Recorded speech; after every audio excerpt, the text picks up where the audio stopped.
جنگ میں بھی ظاہر ہے ان کے پاس ٹیکنالوجی بہتر تھی, بڑے کم لوگ تھے, وہ ہندوستان کی بہت بڑی آبادی تھی, لیکن وہ جو ان کی گن تھی وہ آپ کی تلواروں سے بہتر تھی. تو ایک بندے کو گن دے کے اگر اوپر بٹھا دیا جائے اور نیچے 100 بندہ بھی تلوار لے کے کھڑا ہو تو وہ اس کے لیے کوئی مسئلہ نہیں, اس نے ایک ٹریگر دباتے جانا ہے. اور یہی پوری دنیا میں جب کلونیلزم ہوا تو وہ جو لوکل پاپولیشن تھی اس کو اسی طرح کنٹرول کیا گیا, بیکاز وہ ٹیکنالوجیکل ایج تھا ویسٹ کے پاس. اور امپیریلزم کی جو سب سے بڑی ریزن ہے وہ یہی ہے کہ ان کے پاس ٹیکنالوجیکل ایج تھا. اگر وہ ٹیکنالوجیکل ایج نہ ہوتا اور وہ ٹریڈیشنل وار فیئر ہوتی تو شاید بہت سارے جو انڈیجنس لوگ تھے وہ آسانی سے جو ہے وہ ہرا دیتے ان کو, کیونکہ وہ تعداد میں بہت زیادہ تھے. بہرحال تو اسی طرح جو ہے وہ ہندوستان میں انگریز جب آیا تو اس کا جو نظام تھا وہ کافی کیچی تھا لوگوں کے لیے, کیونکہ ایک تو وہ ماڈرن تھا اور ایک وہ فائدہ مند تھا, سود مند تھا لوگوں کے لیے. تو 1857 ایسے ہوا کہ 1857 میں ہندوستان کے جو ریمننٹ تھے, بہت سارے ہندوستان پہ برٹش ایسٹ انڈیا کمپنی کا قبضہ تھا, بہت ساری ریاستیں ان کے انڈر تھی. اور 1803 سے آن ورڈ تو جو دہلی کے اندر جو بادشاہ بیٹھتا تھا, مغل بادشاہ, وہ بھی ان کے بیسیکلی پینشنر تھا, وہ اس کو پیسے دیا کرتے تھے اور چیزیں مینج کیا کرتے تھے. تو 1857 میں ایک اپرائزنگ ہوتی ہے, جو ہندوستان کی لوکل پاپولیشن ہے ان میں سے کچھ طبقے جو ہیں وہ اس پورے نظام کے خلاف کھڑے ہوتے ہیں, لیکن اس کو وہ کنٹرول کر لیتے ہیں. اور یہ بھی جو کنٹرول کرنا ہے یہ بھی بیسیکلی ان کی اسٹریٹجی کا حصہ ہوتا ہے, کیونکہ بہت سارے ہندوستان کے لوگ جو ہیں وہ ان کو سپورٹ بھی کر رہے ہوتے ہیں, اگر ان کے ساتھ لڑ بھی رہے ہوتے ہیں, لیکن بہت بڑی سپورٹ بھی ان کے پاس تھی. جیسے میں ابھی ذکر کروں گا سر سید احمد خان کا, تو وہ پہلے سے 1830 سے جو ہے وہ انہوں نے دیکھ لیا تھا کہ جو کمپنی ہے وہ آن رائز ہے اور ایونچولی جو ان کا نظام ہے وہ کافی افیکٹو ہے, تو وہ دے ول win the every battle that would come between them or the local population. تو اسی طرح جب وہ جس کو ہم تحریک آزادی بولتے ہیں ہندوستان اور پاکستان کے لوگ, لیکن برٹشرز جو ہیں وہ اس کو میوٹنی بولتے ہیں. وہ کہتے ہیں وہ ایک ریوولٹ تھی, بیسیکلی ہمارا آلریڈی وہاں پہ کنٹرول تھا اور ان لوگوں نے بغاوت کی جس کو ہم نے کچل دیا. تو اس کے بعد یہ ہوا کہ اس کے نتیجے میں برطانیہ کی جو حکومت تھی اس نے کمپنی سے ہندوستان کا کنٹرول اپنے پاس لے لیا. جب اس کے پاس کمپنی کی حکومت آپ سمجھیں کہ ایک بورڈ آف گورنرز کے تحت یا بورڈ آف ڈائریکٹرز کے تحت چلتی تھی اور وہ آزاد ہوتے تھے اور برٹش پارلیمنٹ میں ان پہ بحث وغیرہ ہوتی تھی, لیکن وہ ڈائریکٹلی اس میں انوالو نہیں ہو سکتے تھے. لیکن جب 1857 کا واقعہ ہوا تو اس کے بعد برطانوی India became part of the British umpire, اور اس کا جو اثر پڑنا تھا وہ یہ تھا کہ ظاہر ہے اب جو انڈین پاپولیشن تھی it became the population of the crown, ٹھیک ہے جی. اور اس میں جو ہے وہ انہوں نے پھر یہاں پہ ایک انٹرسٹنگلی اسپیکنگ کہ ایک پیور سیکولر پالیٹی کی بنیاد رکھی, بیکاز جو ان کی پہلے ریسرچ تھی 1835 میں انہوں نے ایک کانسٹیٹیوشنل کمیشن بنایا, جس کمیشن نے پورے ہندوستان کا دورہ کیا اور سارے لوگ جو ہے وہ جانتے ہیں اس بندے کے نام کو, لارڈ میکالے, وہ بھی اس میں شامل تھا. تو انہوں نے ہندوستان کے دیکھ کے تو انہوں نے یہاں پہ یہ کہا کہ یہاں پہ بہت بڑی ڈائیورسٹی ہے. انگریز پوری دنیا میں گیا ہے لیکن جتنی ڈائیورسٹی اس کو ہندوستان میں اس نے دیکھی ہے اتنی پہلے کبھی نہیں دیکھی, کیونکہ یہاں پہ millions and millions of Muslims تھے اور millions and millions of Hindus تھے. اس کے علاوہ بدھسٹ تھے, جین مت تھے, سکھ تھے, اور ودن دیز بگ ریلیجن اس کے اندر جو ہے وہ ایک مزید سینکڑوں گروہ تھے جو اپنے آپ کو جو ہے وہ بالکل ایک علیحدہ نقطہ نظر. تو وہ کہتے تھے کہ انہوں نے یہی لکھا کہ یہاں پہ ایک pure secular form of government جو ہے وہ ورکیبل ہے. اگر آپ کسی ایک مذہب کو زیادہ ایمفیسائز یا کسی کو ایک کو زیادہ امپورٹنس دیں گے تو یہ پرابلمیٹک ہوگا. تو بہرحال یہ انہوں نے جو ہے وہ جو 1857-58 میں کوئین کا پروکلیمیشن آیا اس میں اس نے بتایا کہ ہندوستان کو ہم ایک پیورلی سیکولر طریقے سے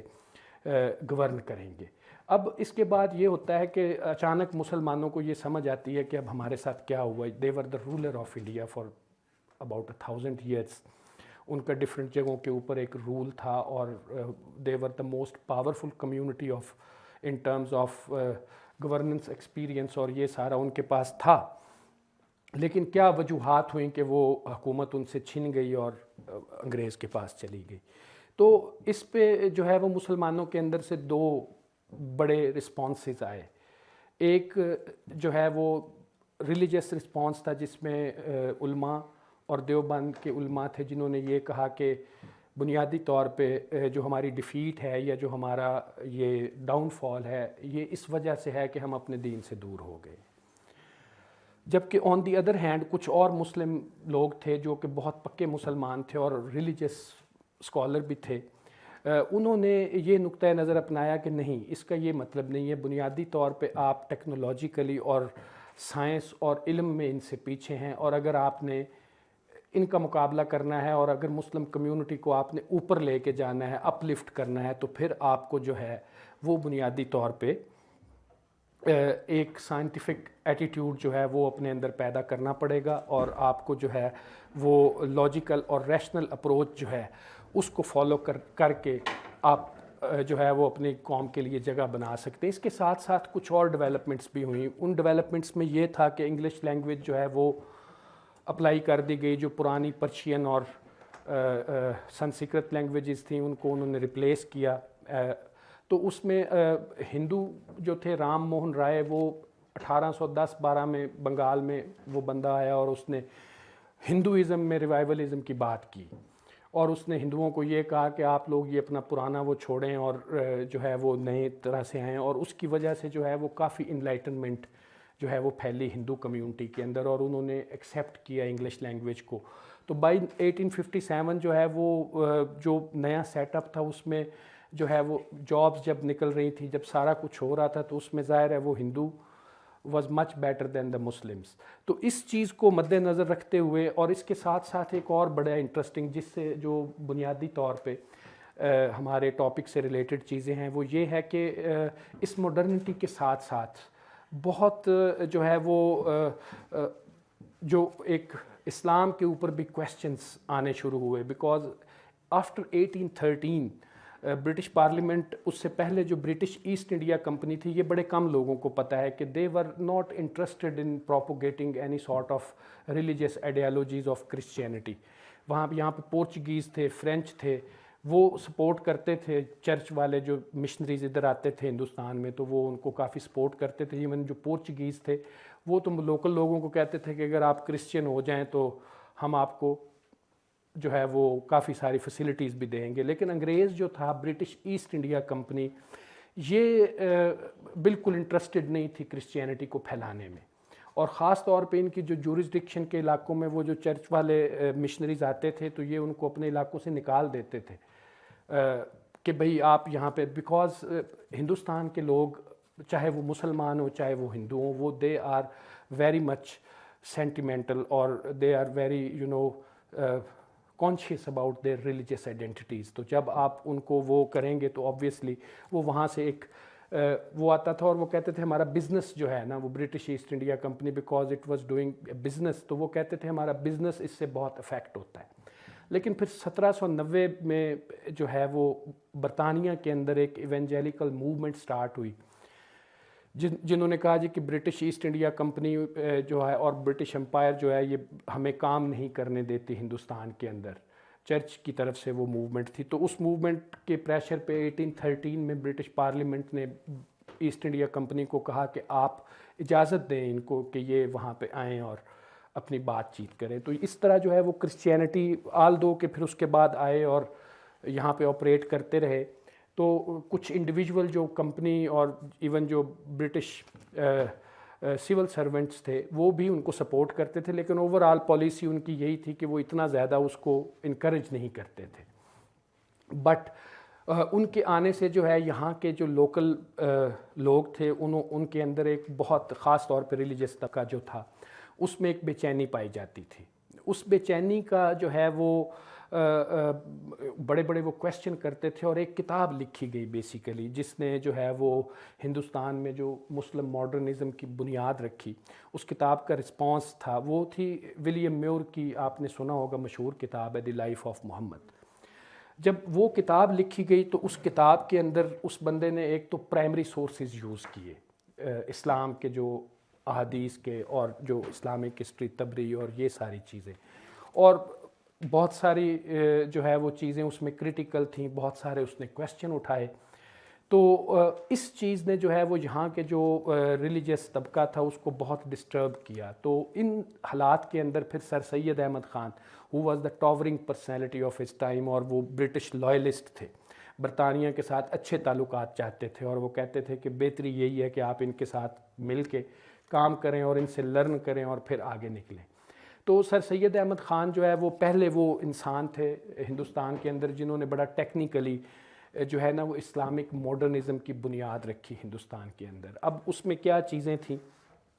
کہ وہ لاجک، سائنس، یہ میں نے آپ کو بتا دیا کہ یہ چیزیں انلائٹنمنٹ کی وجہ سے تھیں، اور برٹش امپائر کی جو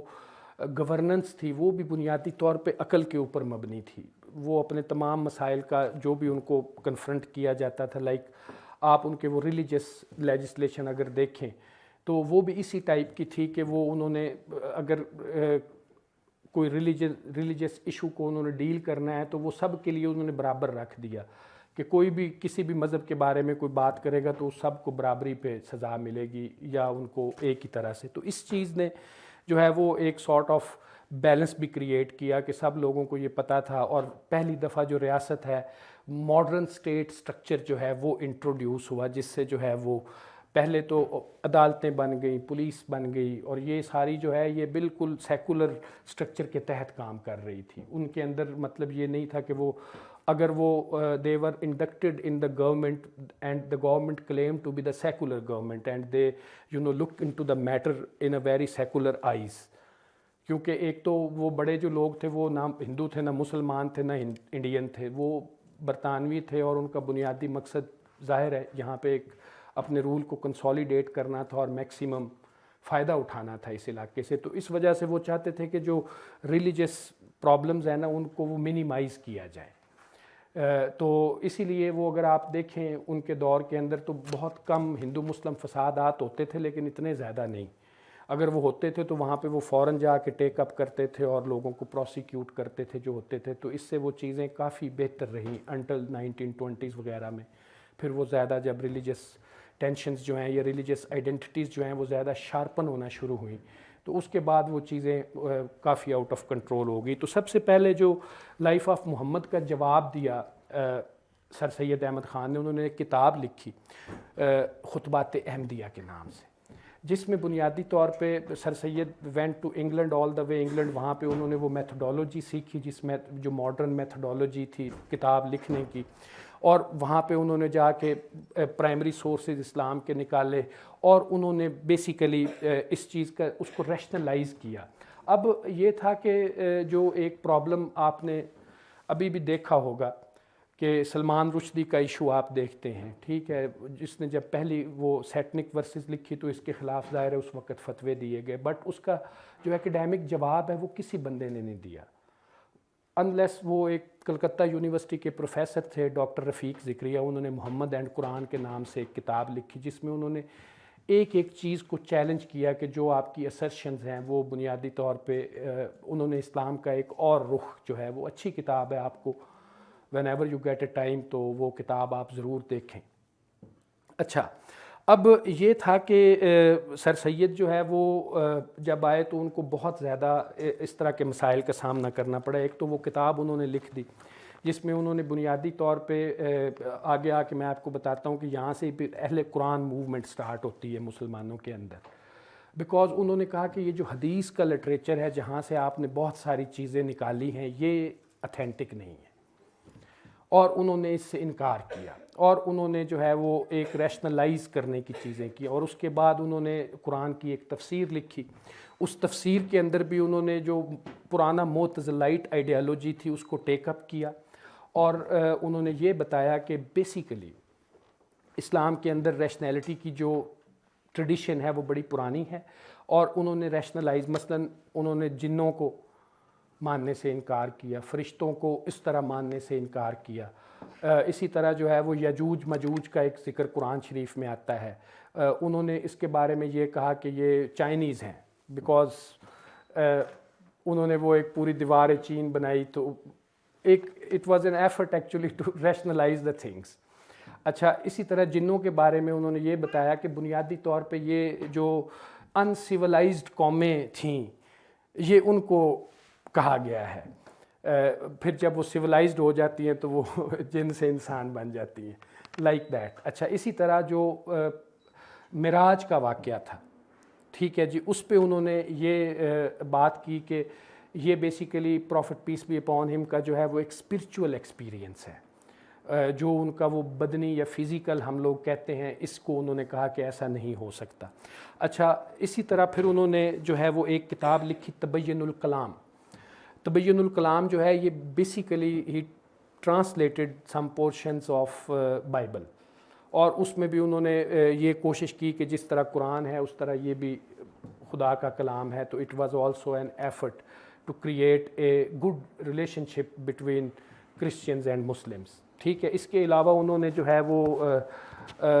اور مطلب چیزیں, ایک کتاب انہوں نے لکھی کہ ہاؤ ٹو,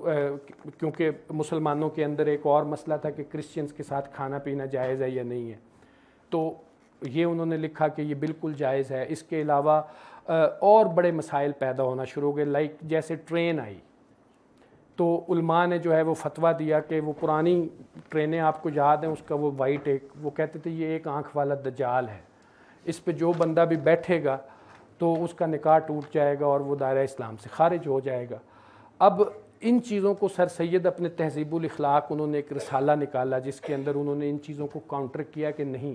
یہ کوئی دجال نہیں ہے, نہ اس سے آپ کا کہ یہ ایک موڈ آف ٹریولنگ ہے جس میں آپ پہلے دنوں میں سفر کرتے تھے, اب آپ گھنٹوں میں سفر کریں گے. اچھا اسی طرح ویکسینیشن, پہلا بل جو ہے وہ سر سید نے اس میں ان کو کہا کہ آپ کمپلسری, کیونکہ آپ نے اپنے بزرگوں کو دیکھا ہوگا کہ بہت بڑے بڑے ان کے نشان ادھر لگے ہوتے تھے, تو وہ پرانے دور میں یہ چیچک وغیرہ اور اسمال پاکس ان سے لوگ جو ہے وہ مرتے تھے. تو وہ جب ویکسینیشن آئی تو وہ جیسے آج پولیو کے ڈراپس کے اوپر آپ کو ڈیبیٹ نظر آتی ہے, تو یہ بنیادی طور پہ اسی وقت کی ڈیبیٹ ہے. تو علماء نے جو ہے وہ دے ریفیوزڈ, اور انہوں نے کہا کہ ایسا نہیں کرنا چاہیے, لیکن سر سید نے بتایا کہ یہ آپ کی بہتری کے لیے ہے. اسی طرح جو ہے وہ انہوں نے جو ہے وہ یہ لاؤڈ سپیکر ہے, اس کے اوپر بھی گفتگو ہوئی, لیکن وہ سر سید نے کہا کہ یہ بھی اس کا بھی اسلام سے تعلق نہیں ہے, اپنی آواز کو اونچا کرنے کے لیے استعمال ہوتا ہے, کوئی بھی چیز اس کو استعمال کی جا سکتی ہے. اس طرح اور گھڑی, ٹھیک ہے جی, یہ جب پاپولر ہوئی, عام ہوئی, اس سے پہلے تو لوگوں کے پاس وہ گھڑیاں نہیں تھیں, تو اس کے اوپر بھی فتاویٰ آئے کہ جی گھڑی کو استعمال کرنا چاہیے یا نہیں کرنا چاہیے, اور خاص طور پہ نماز کے وقت میں استعمال کریں کہ نہ کریں. تو اس پہ بھی انہوں نے کہا کہ نہیں. تو یہ وہ چیزیں تھیں جنہوں نے نا وہ اور ایک پیس سیٹ کی, اور اس طرح جو ہے وہ مطلب لوگوں نے جو ہے نا وہ ایک it was an effort from the Muslim side to create a balance اور to present Islam as a logical اور as modern religion as can be. ٹھیک ہے جی. اور لیکن سر سید کا جو نقطۂ نظر تھا وہ بنیادی طور پہ اپولوجیٹک تھا. ان کا جو تھا وہ اپولوجیٹک تھا, وہ اپنی اپروچ کے اندر جو ہے وہ مطلب اتنے اگریسو نہیں تھے. اور کچھ اسکالر تو یہ کہتے ہیں کہ وہ مطلب اس اپولوجیٹک پرسپیکٹو کے اندر چونکہ وہ بہت زیادہ کام کر رہے تھے انگریزوں کے ساتھ, تو وہ انہوں نے چیزوں کو جو ہے نا وہ بہت ہی ڈیفینسو پہ چلے گئے, اور اس وجہ سے وہ جو ہے نا وہ صحیح حقیقی جو ماڈرن اسلام تھا اس کو وہ اس طرح ریپرزینٹ نہیں کر سکے. بٹ سر سید کا جو کنٹریبیوشن تھا وہ بہت بڑا کنٹریبیوشن تھا. مثلا انگلش ایجوکیشن کی بات کر لیں تو وہ سب سے پہلے اس نے اتنی بڑی جو مسلمان بالکل نہیں چاہتے تھے کہ ماڈرن ایجوکیشن کریں, وہ کہتے کہ we should stick with our own tradition, لیکن انہوں نے کہا کہ اگر آپ اس پہ رہیں گے تو پھر آپ آگے نہیں بڑھ سکتے. تو انہوں نے وہ ایک بالکل پہلے آپ کہہ لیں کہ ایک انگریزی میڈیم اسکول کی بنیاد رکھی, اور بعد میں وہ کالج بنا, یونیورسٹی بنی. آج بھی جو ہے وہ it is one of the oldest university of India, اور وہ اپنا کام کر رہی ہے. تو سر سید کی اسی یونیورسٹی سے پھر جو ہے نا وہ اسلامک ماڈرنزم کی بڑی اور جہتیں نکلی. مثلا شبلی نعمانی, اسلامک ہسٹری کے بارے میں وہ بہت بڑا پرابلم تھا. ولیم میور وغیرہ جو تھے انہوں نے بہت کیا, لیکن شبلی نعمانی نے پھر کیا کیا کہ اس نے بھی جو ہسٹری لکھی یا اس نے پھر کتابیں لکھی بڑے بڑے اسکالرز آف اسلام، تو انہوں نے اس ہسٹری کو ماڈرنائز کیا، اس میں سے جتنے اللاجیکل اور ارریشنل ایلیمنٹس تھے وہ سارے نکالے اور ہیومنائز اس کو کہتے ہیں کہ وہ کیا، تاکہ لوگوں کو وہ اندازہ ہو کہ اسلام جو ہے وہ صرف میریکلز اور ان چیزوں سے نہیں پھیلا، اس کی ایک فنکشننگ تھی، وہ اس کا ایک آئیڈیالوجی تھی، اور وہ آئیڈیالوجی جو تھی وہ it was actually very catchy for the people. تو انہوں نے بھی اس اپنی پوری جو انہوں نے سیرت النبی سٹارٹ کی وہ یہی تھا کہ پروفٹ کی زندگی کے بارے میں پہلے ہندوستان کے اندر اگر آپ وہ پاپولر لٹریچر کو دیکھیں تو وہ بہت زیادہ میریکلز اور کرامات اور اس طرح کے ایلیمنٹس اس کے اندر موجود تھے، لیکن انہوں نے جب وہ لکھی تو انہوں نے یہ بتایا کہ یہ ایک لاجیکل طریقے سے اسلام کس طرح پھیلا، جس میں انہوں نے فوکس کیا بیسیکلی ان کی جو ایکٹیویٹیز تھیں پروفٹ کی، کہ کس طرح جو ہے وہ انہوں نے اپنی آئیڈیالوجی کو جو ہے وہ پروپوگیٹ کرنے کے لیے یا اس کو پھیلانے کے لیے کتنی بڑی مشکلات کا سامنا کیا، ان مشکلات کے اوپر انہوں نے بات کی، اور اس کے بعد جو ایکسپینشن آف اسلام ہے اس کو ایک لاجیکل طریقے سے جو ہے وہ پریزنٹ کیا لوگوں کے سامنے۔ اچھا، اس کے بعد ایک اور اسکالر ہے جن کا بہت بڑا کام تھا، وہ ہے سید امیر علی۔ سید امیر علی جو تھے وہ ان لائک سر سید احمد خان جو کہ اپولوجیٹک تھے اور وہ سارا، لیکن جو سید احمد تھے، سید امیر علی جو تھے، سید امیر علی وہ ایک تو ان کا بیک گراؤنڈ بہت سٹرونگ تھا، انہوں نے شروع سے انگریزی زبان پڑھی تھی، پھر اسلامک لاء میں ان کا وہ انہوں نے لاء کیا، پھر وہ انگلینڈ میں رہے، پھر وہ ہندوستان واپس آئے، اور ان کا جو عربک کے اوپر ان کی کمانڈ تھی، تو انہوں نے پھر ایک کتاب لکھی دی اسپرٹ آف اسلام۔ آج بھی وہ کتاب جو ہے آج کے پاکستان میں جو کہ بڑا تبدیل ہو چکا ہے، اور اس میں بڑی ضرورت ہے ہمیں اس طرح کی نظریے کی کہ وہ اسلام کی ایک پروگریسو شکل کو سامنے لایا جائے، جو کہ جو بہت زیادہ اوور شیڈو ہو گئی ہے پچھلے 75 ایئرس کے اندر۔ تو وہ جو کتاب تھی وہ بھی بیسیکلی اب اس میں انہوں نے وہ والے ایشوز جیسے سلیوری، اس پہ مسلمانوں کے اوپر بہت بڑا وہ کرتے تھے، اور ٹالرنس اور ان ساری چیزوں کو، تو اسپرٹ آف اسلام میں انہوں نے بڑا aggressively with the support of many primary sources انہوں نے جو ہے وہ ایک ماڈرنسٹ اپروچ اسلام کی جو ہے وہ پیش کیا، اور اسلام کو ایز اے ماڈرن ریلیجن کے طور پہ پیش کیا جو کہ ایکسیپٹیبل ہو ایک ماڈرن مائنڈ کے لیے۔ تو یہ کتاب جو تھی اس نے بڑا زبردست رول پلے کیا، جن جن مسلمانوں نے اس کو پڑھا وہ دے ور امپریسڈ، اور آج بھی وہ کتاب عام مارکیٹ سے مل جاتی ہے اور پڑھنے کے ساتھ تعلق رکھتی ہے۔ اس میں ایک ڈیفرنٹ پرسپیکٹیو آپ کو اسلام کا نظر آتا ہے، جو کہ آپ ایک مین سٹریم میڈیا میں دیکھتے ہیں یا مین سٹریم اپنے محلے گلی کے اندر جو ایک سیٹ اپ ہے اس سے وہ بالکل مختلف ہے۔ تو اس طرح کر کے جو اسی طرح نان مسلم کے ساتھ جو ریلیشن شپ ہے، سر سید نے بھی اس پہ لکھا، لیکن جو امیر علی نے لکھا وہ بہت زیادہ ایکیڈیمکلی ساؤنڈ تھا، اور اس چیز نے جو ہے وہ مطلب ایک زبردست بیس پرووائڈ کی جو فیوچر میں مسلمان جو آئے۔ اچھا، اسی طرح اہل قرآن وہاں سے سٹارٹ ہو گئے، ٹھیک ہے جی۔ اہل قرآن وہ لوگ تھے جنہوں نے کہا کہ یہ جو حدیث کا لٹریچر ہے اس کو ہم اتھینٹک نہیں مانتے، اور خاص طور پہ انہوں نے یہ بات کی کہ جو حدیث قرآن کے آیت کے ساتھ میل نہیں کھاتی وہ ٹھیک نہیں ہو سکتی۔ یہ ان کا بنیادی نقطہ تھا کہ قرآن کی سپریمیسی ہے اسلام کے اندر، اور اس کو سارے جتنے بھی ڈینومینیشنز ہیں اسلام کی وہ قرآن کو مانتی ہے، لیکن حدیث کے بارے میں مختلف نقطہ ہے نظر ہے۔ اہل تشیع جو ہیں وہ بہت ساری آپ کی حدیثوں کو نہیں مانتے، ایون جو سنی اسلام ہے اس کے اندر اس کی کیٹیگرائزیشن ہے، کوئی صحیح حدیث ہے، کوئی ضعیف حدیث ہے۔ تو اس طرح کی جو کیٹیگرائزیشن ہے وہ اکارڈنگ ٹو اہل قرآن انہوں نے یہ بات کی کہ یہاں پہ جو ہے وہ آپ کو یہ بات سمجھنے کی ضرورت ہے کہ اسلام جو ہے وہ صرف آپ قرآن کے تحت اس کو اگر دیکھیں گے تو زیادہ بہتر طریقے سے آپ اس کو انڈرسٹینڈ کر پائیں گے۔ تو اس طرح سے اب بہت بڑا اس میں جو ہے وہ ایشو کریٹ ہو گیا، بہت بڑے جو علماء تھے اور انہوں نے ان لوگوں کو کافر قرار دینا شروع کیا، لیکن چونکہ وہ برٹش امپائر کے ٹائم پہ کافی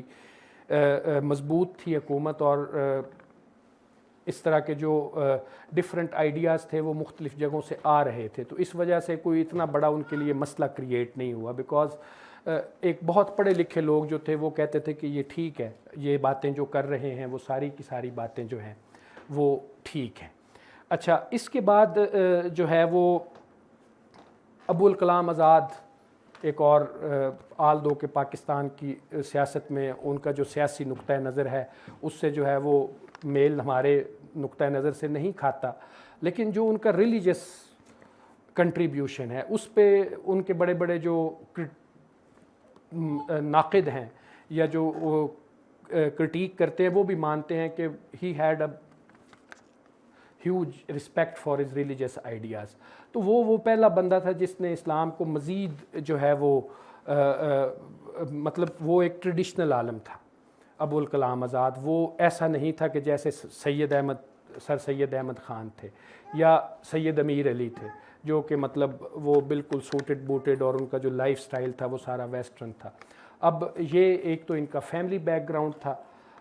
بڑا ریلیجس، اور پھر عربی لینگویج ان کو آتی تھی، پھر انہوں نے مکہ میں چیزیں کو اسٹڈی کیا ہوا تھا، پھر جب وہ ہندوستان آئے تو انہوں نے کمپوزٹ نیشنلزم کی بات کی، کیونکہ اس وقت ایج آف نیشنلزم تھا یورپ کے اندر، اگر آپ کو اندازہ ہو تو 1800 نپولین کے یعنی کہ جانے کے بعد پھر وہ یورپ کے اندر بہت سارے ریولوشنز آئے، ٹھیک ہے جی، اور اسی نیشنلزم کی بیسس پہ جرمنی اور اٹلی کی یونیفیکیشن ہوئی، تو وہ ایج آف نیشنلزم تھا، اور اسی نیشنلزم کی جو سینٹیمنٹس تھے وہ ہندوستان کے اندر جو ہے وہ بھی آ رہے تھے۔ ظاہر ہے وہ اس وقت ایک بڑی امپائر کا حصہ تھا۔ اچھا، اسی مسلم نیشنلزم کی بیسس پہ پھر اینڈ پہ آ کے پاکستان بنا، جبکہ علماء جو تھے یا جو ٹریڈیشنل ریلیجن تھا اس کے اندر تو اسلام کے اندر نیشنلزم کی جگہ ہی نہیں تھی، بیکاز اسلام جو ہے وہ تو امت کا تصور دیتا ہے، اور امت کے تصور کے اندر نیشنلزم جو کہ ایونچولی اور اسینشلی ایک ویسٹرن کانسیپٹ تھا، اس کی اس طرح جگہ نہیں بنتی۔ تو کیا ہوا کہ یہ چیزیں بھی آنی شروع ہو گئیں، اور ابو الکلام آزاد جیسے لوگوں نے اس پہ بات کی کہ یہ بالکل اسلامک ہے، اگر آپ اپنے مطلب ادھر آپ اپنا لوکل نیشنلزم کو، انڈین نیشنلزم کی بات کی انہوں نے، وہ کمپوزٹ والا تھا۔ اچھا، اس کے جواب میں اقبال جو ہے اس نے مسلم نیشنلزم کی بات کرنا شروع کر دی، اور یہ جو آپ بار بار اقبال کا جو سارا سسٹم دیکھتے ہیں، ایک میں آپ کو بات بتاؤں بڑی انٹرسٹنگ، اقبال کا کوئی بہت زیادہ ریلیجس، تو ظاہر ہے وہ ایک عالم نہیں تھے ریلیجس عالم، لیکن اس کے باوجود ان کا جو کنٹریبیوشن ہے ماڈرنٹی اور ماڈرنزم ہندوستان میں جو مسلمانوں کے لیے تھا وہ یہ تھا کہ انہوں نے بنیادی طور پہ یہ جو ڈیموکریسی ہے، یہ جو آپ پاکستان میں دیکھتے ہیں جتنی دفعہ بھی اس کو ڈی ریل کیا گیا ہے، جتنی دفعہ بھی اس پہ شب خون مارا گیا ہے، لیکن ایونچولی پاکستانی قوم کو آپ اتنا کریڈٹ تو دیں کہ یہ پھر 10-12 سال کے بعد then over try to become a democratic country. تو اس کا مطلب یہ ہے کہ کسی نہ کسی لیول میں، کسی نہ کسی آپ کے ڈی این اے کے اندر،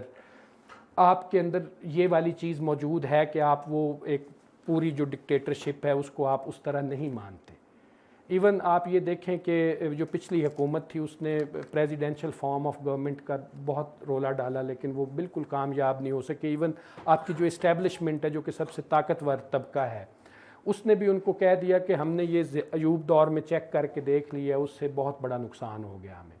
تو اس کے بعد جتنے ایون ڈکٹیٹر بھی آئے ہیں، ضیاء اللہ کا آیا ہے یا پرویز مشرف آیا ہے، تو انہوں نے وزیر اعظم رکھنے پڑے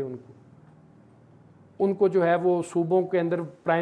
چیف منسٹر رکھنے پڑے، چاہے جتنا بھی آپ اس کو کہیں، لیکن وہ اس کو کوئی نہ کوئی حقوق، کوئی نہ کوئی پاور شیئرنگ کرنی پڑی۔ تو وہ اس طرح کی چیز جو ہے وہ، اور اس کا جو کریڈٹ ہے اس پوری چیز کا وہ آپ اقبال کو دیں، کیونکہ اقبال نے بیسیکلی جو بات کی اور اس نے آپ کو جو بچایا ان چیزوں سے، اس نے کہا کہ یہ آپ کی جو مجلس شورا کی بات کرتے ہیں، یہ سب سے پہلے اس نے کہا کہ یہ جو آپ کی اسمبلی ہوگی یہی مجلس شورا ہوگی۔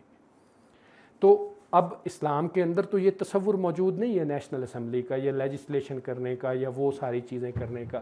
لیکن وہ اقبال کا یہ وہ ریلیجس ماڈرنزم تھا، یہ اس کا وہ آپ کہہ لیں کہ ایک سارٹ آف وہ چیز تھی کہ بعد میں جو میں اس پہ آتا ہوں 1947 کے بعد کیا ہوا، لیکن اقبال نے جو ہے وہ ایک سارٹ آف ان کو ایک ریزن دی بعد والے جو تھوڑے بہت لبرل اور سیکولر طبقہ تھا کہ اس کو تھوڑا سا اسلامائز کر کے انہوں نے وہ جو ماڈرن انسٹیٹیوشنز ہیں وہ پاکستان میں اس طرح جو ہے نا وہ چلتے رہے. اگر اقبال کی وہ انٹلیکچوئل فیڈ بیک نہ ہوتی اور یہ اقبال کو اتنا پہلے 10-12 سالوں کے بعد انہوں نے اڈاپٹ نہ کیا ہوتا تو maybe we would be heading to an entirely different direction, جہاں پہ ابھی طالبان جیسی حکومت ہوتی اور ریلیجس طبقہ جو ہے وہ آپ کے فیصلے کر رہا ہوتا کہ کیا آپ نے کرنا ہے. تو وہ جو چیزیں تھیں, وہ جو اسلامک ماڈرنزم کا ایک تصور تھا. اچھا, پھر اس کے بعد جو ہے وہ ہسٹوریوگرافی جیسے شبلی نعمانی نے کیا, پھر اس کے بعد ندوۃ العلماء ایک بنایا گیا, ٹھیک ہے جی, مسلمانوں کی طرف سے, کیونکہ وہ ندوہ والے لوگ یہ کہتے تھے کہ علی گڑھ بہت زیادہ سیکولر ہو گیا ہے اور جو دیوبند ہے وہ بہت زیادہ مذہبی ہو گیا ہے, تو we have to find a middle way. تو 1893 میں جو ہے وہ شبلی نعمانی لوگوں نے جو ہے وہ ندوۃ العلماء کی بنیاد رکھ دی. اب ندوۃ العلماء جو تھا وہ انگریزی بھی آپ کو پڑھاتے تھے اور آپ کو عربی اور فارسی اور وہ جو سارا کچھ تھا وہ بھی پڑھاتے تھے. تو اس طرح سے جو ہے نا وہ ایک بالکل ایک ایسی ایفرٹ ماڈرنسٹ کی طرف سے کی گئی جس نے جو ہے وہ اسلام کو ایٹ پر لانے کی کوشش کی. آل دو کہ ایک اوور ویلمنگ جو میجورٹی تھی مسلمانوں کی وہ اس سے نہ بلد رہی, لیکن جو پڑھا لکھا طبقہ تھا, دوز ہو جیسے علی گڑھ کے پڑھے ہوئے, تو پاکستان بنانے والے جو بعد میں لوگ تھے یا جنہوں نے ایون پاکستان موومنٹ میں شامل نہیں تھے لیکن وہ انڈین نیشنل موومنٹ میں شامل تھے, جو کہ انگریزوں سے آزادی کی جو تحریک چلی ہے, اس تحریک کے اندر جتنے بھی وہ لوگ تھے تو وہ سارے کے سارے وہ ماڈرنسٹ طبقہ تھا, جنہوں نے جو ہے وہ انگریزی تعلیم کو حاصل کیا, وہاں سے جو ہے وہ سیکھا کہ ماڈرن ورلڈ کیسے ورک کرتی ہے, اور اس کے بعد انہوں نے جو ہے وہ اپنی تحریکوں کی بنیاد رکھی. اور آپ دیکھ لیں مسلم لیگ کو دیکھ لیں جو کہ بہت بعد میں ریڈیکل ہوتی ہے, آپ کانگریس کو دیکھ لیں کہ کانگریس بنانے والے کون تھے, ٹھیک ہے, اے او ہیوم وہ ایک انگریز تھا, ٹھیک ہے جی. تو انہوں نے وہ پولیٹیکل پارٹیز, اب آپ کو پتہ ہے کہ پولیٹیکل پارٹی جو ہے وہ اسلامی نظام کے اندر تو نہیں بن سکتی, اور ہندوستان کے اندر 1920 میں جمعیت علماء ہند بھی بن گئی, ٹھیک ہے جی, کہ وہ ایک پیور ریلیجس لوگوں نے کہا کہ نہیں ہمیں بھی ایک پارٹی کی ضرورت ہے جو کہ لوگوں کے مسائل کو آرٹیکولیٹ کرے ریاست کے سامنے, کیونکہ پولیٹیکل پارٹی کا تو دیکھیں یہی کام ہوتا ہے دنیا پوری کے اندر کہ وہ اکومولیشن آف انٹرسٹ کرتی ہے اور پھر آرٹیکولیشن آف انٹرسٹ, لوگوں کا جو انٹرسٹ ہوتا ہے پہلے اس کو دیکھتی ہے کہ لوگ کیا چاہتے ہیں, پھر وہ اس انٹرسٹ کو آرٹیکولیٹ کرتی ہے ریاست کے سامنے کہ اس طرح جو ہے وہ آپ چیزیں کریں. آل دو کہ ہمارے ہاں سیاسی پارٹیاں ذرا اور اتنی میچور ابھی نہیں ہوئی, لیکن پوری دنیا کے اندر پولیٹیکل پارٹیز کی یہی دو فنکشنز ہیں.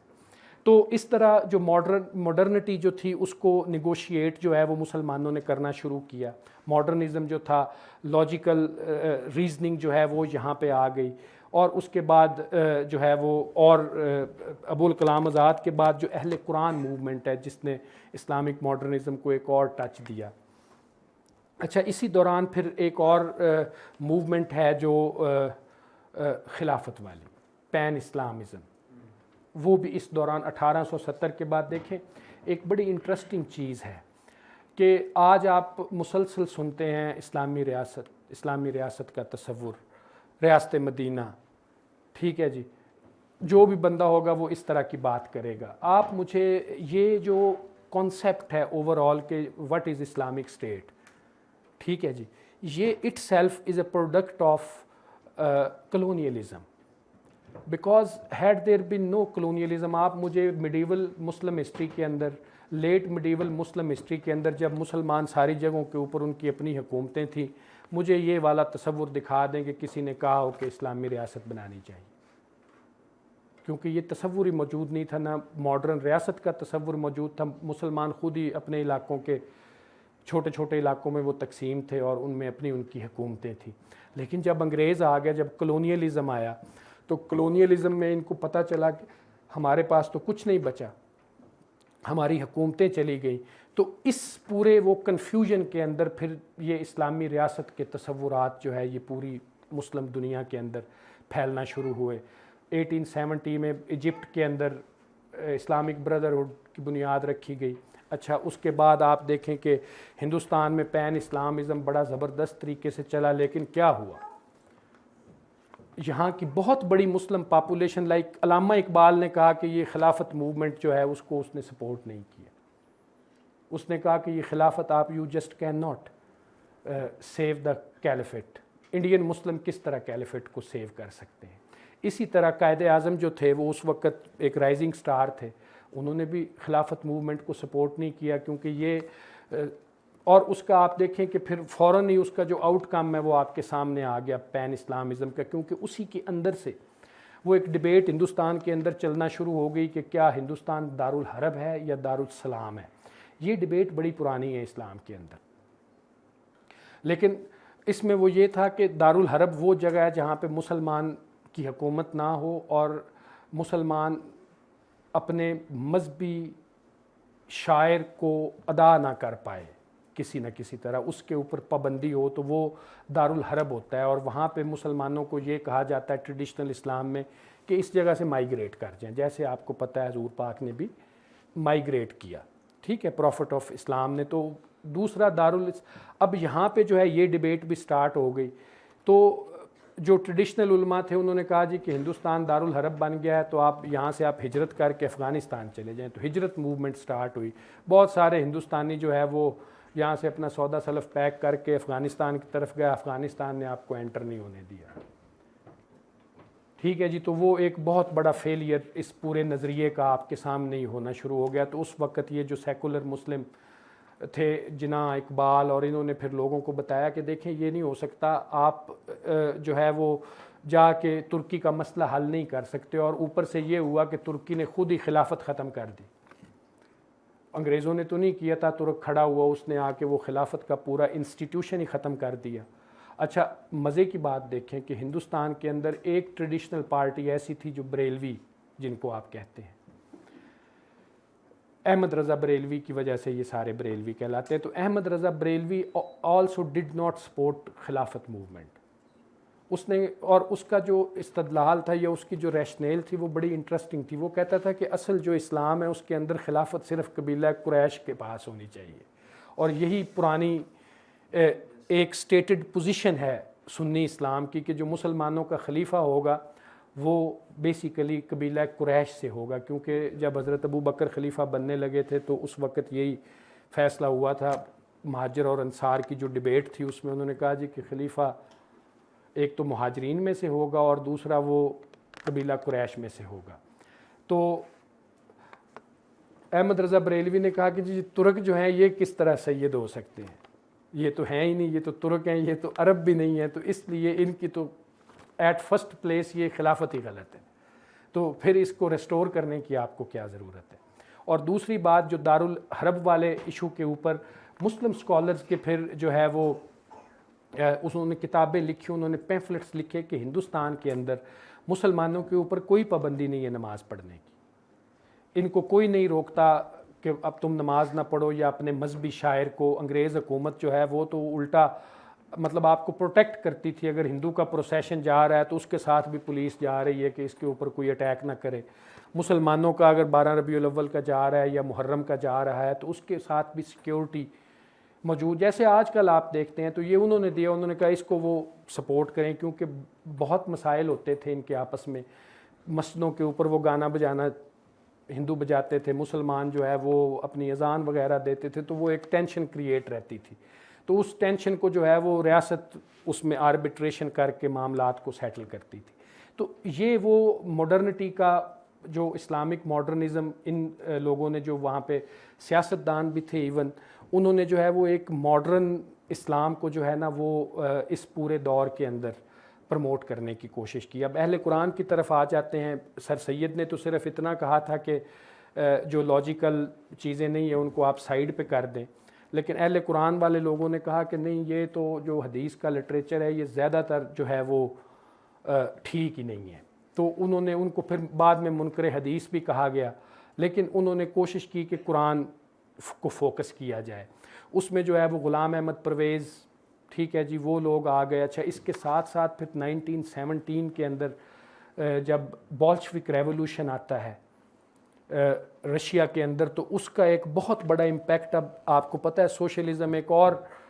کامونزم جو ہے وہ تو گاڈ لیس قسم کی آئیڈیالوجی ہے جس میں مذہب کی کوئی اس طرح گنجائش نہیں ہے، لیکن آپ دیکھیں گے کہ ہندوستان کے اندر اسلامی سوشلزم کی بات ہونا شروع ہو گئی.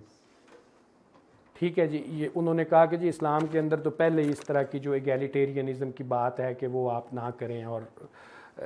بہت ساری اسلامک ہسٹری کے اندر سے انہوں نے مثالیں لانی شروع کر دیں. انہوں نے سب سے بڑی بات تو یہ کی کہ دی پروفٹ آف اسلام جو ہے انہوں نے اپنے پاس کچھ بھی نہیں رکھا. ان کے جو ترکہ تھا وہ بالکل ایسا نہیں تھا، ان کے اوپر کبھی یہ مولانا عبید اللہ سندھی، ٹھیک ہے جی، آپ ان کا وہ پورے کا پورا تھاٹ پروسیس دیکھیں کہ انہوں نے وہ کس طرح جو سوشلزم کے جو نظریات تھے ان کو کس طرح انہوں نے جو ہے وہ سنکرونائز کرنے کی کوشش کی.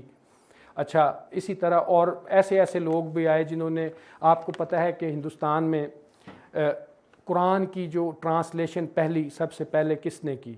شاہ ولی اللہ نے، پرشین میں. اس سے پہلے جو ہے یہ کہا جاتا تھا کہ اس قرآن کو تو صرف عربی میں پڑھیں گے تو ثواب ہوگا اور اس کی ٹرانسلیشن کرنا گناہ کبیرہ ہے. جب انہوں نے کی، پھر انہی کے آگے بیٹے نے اردو کی پہلی، مولانا اسحاق جو تھے انہوں نے اردو کی پہلی ٹرانسلیشن قرآن کی. اب یہ بھی ایک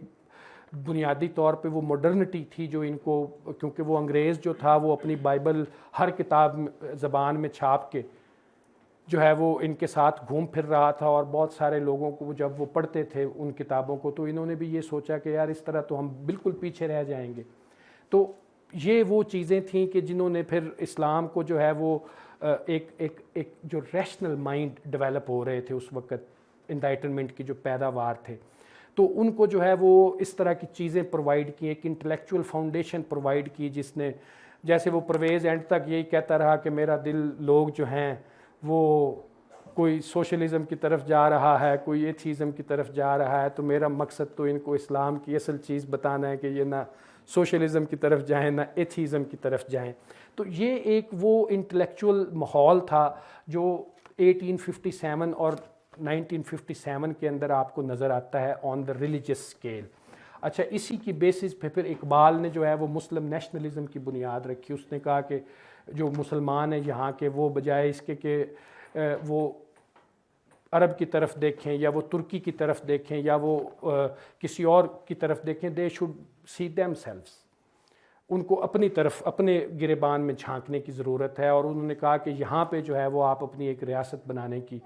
کوشش کریں، آل دو کہ وہ جو ان کی اسٹیٹ کا جو تصور تھا وہ اتنا انکلوسیو نہیں تھا جتنا، مطلب وہ آؤٹ آف انڈیا کی بات نہیں کر رہے تھے، لیکن ایون دین انہوں نے ایک بلو پرنٹ دیا کہ آپ اپنا اس طرح کر کے، اور اپنی جو ماڈرن انسٹیٹیوشنز ہیں ڈیموکریسی کے، ان کو آپ کسی نہ کسی طرح جو ہے وہ اپنے مذہب کے ساتھ ملا کے آپ جو ہے وہ ایک بہت بہترین قسم کی چیز پیدا کر سکتے ہیں، جس میں آپ کا اسلام بھی انٹیکٹ رہے گا اور آپ ایک ماڈرن تھنکنگ کی طرف بھی چلتے جائیں گے. تو اس طرح کر کے، اور ایک مطلب ایک اور بہت بڑی ٹاورنگ شخصیت ہیں نیاز فتح پوری. ان کی ایک بڑی اچھی کتاب ہے من و یزدہ، موٹی کتاب ہے لیکن اس کو دیکھنا چاہیے. وہ اردو کے ان کے آرٹیکلز ہیں جو کہ 1920s میں، 30s میں اور 40s میں انہوں نے مختلف رسالوں کے اندر لکھے. اچھا، اسی طرح جیسے ابو الکلام آزاد ہے، اس نے ایک، وہ کہتے تھے کہ جی سارے مسلمان، آپ کہتے ہیں کہ 1,24,000 پیغمبر آئے ہیں، کہاں پہ ہیں گنمائے ہمیں. تو اب ظاہر ہے آپ کے کسی بھی ریلیجیس ٹیکسٹ کے اندر نہ کرسچین نہ جیو نہ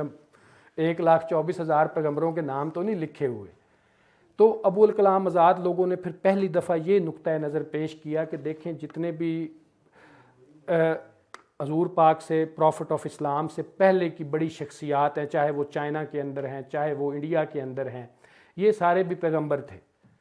تو بعد میں غلام جلانی برق جو ہے اس نے اس تھیسس کو مزید آگے بڑھایا اور اس نے کہا کہ یہ جو اللہ کی روشنی ہے وہ ہر طرف آئی ہوئی ہے. اب یہ وہ ساری چیزیں تھیں جو پرانی ٹریڈیشنل اسلام سے بالکل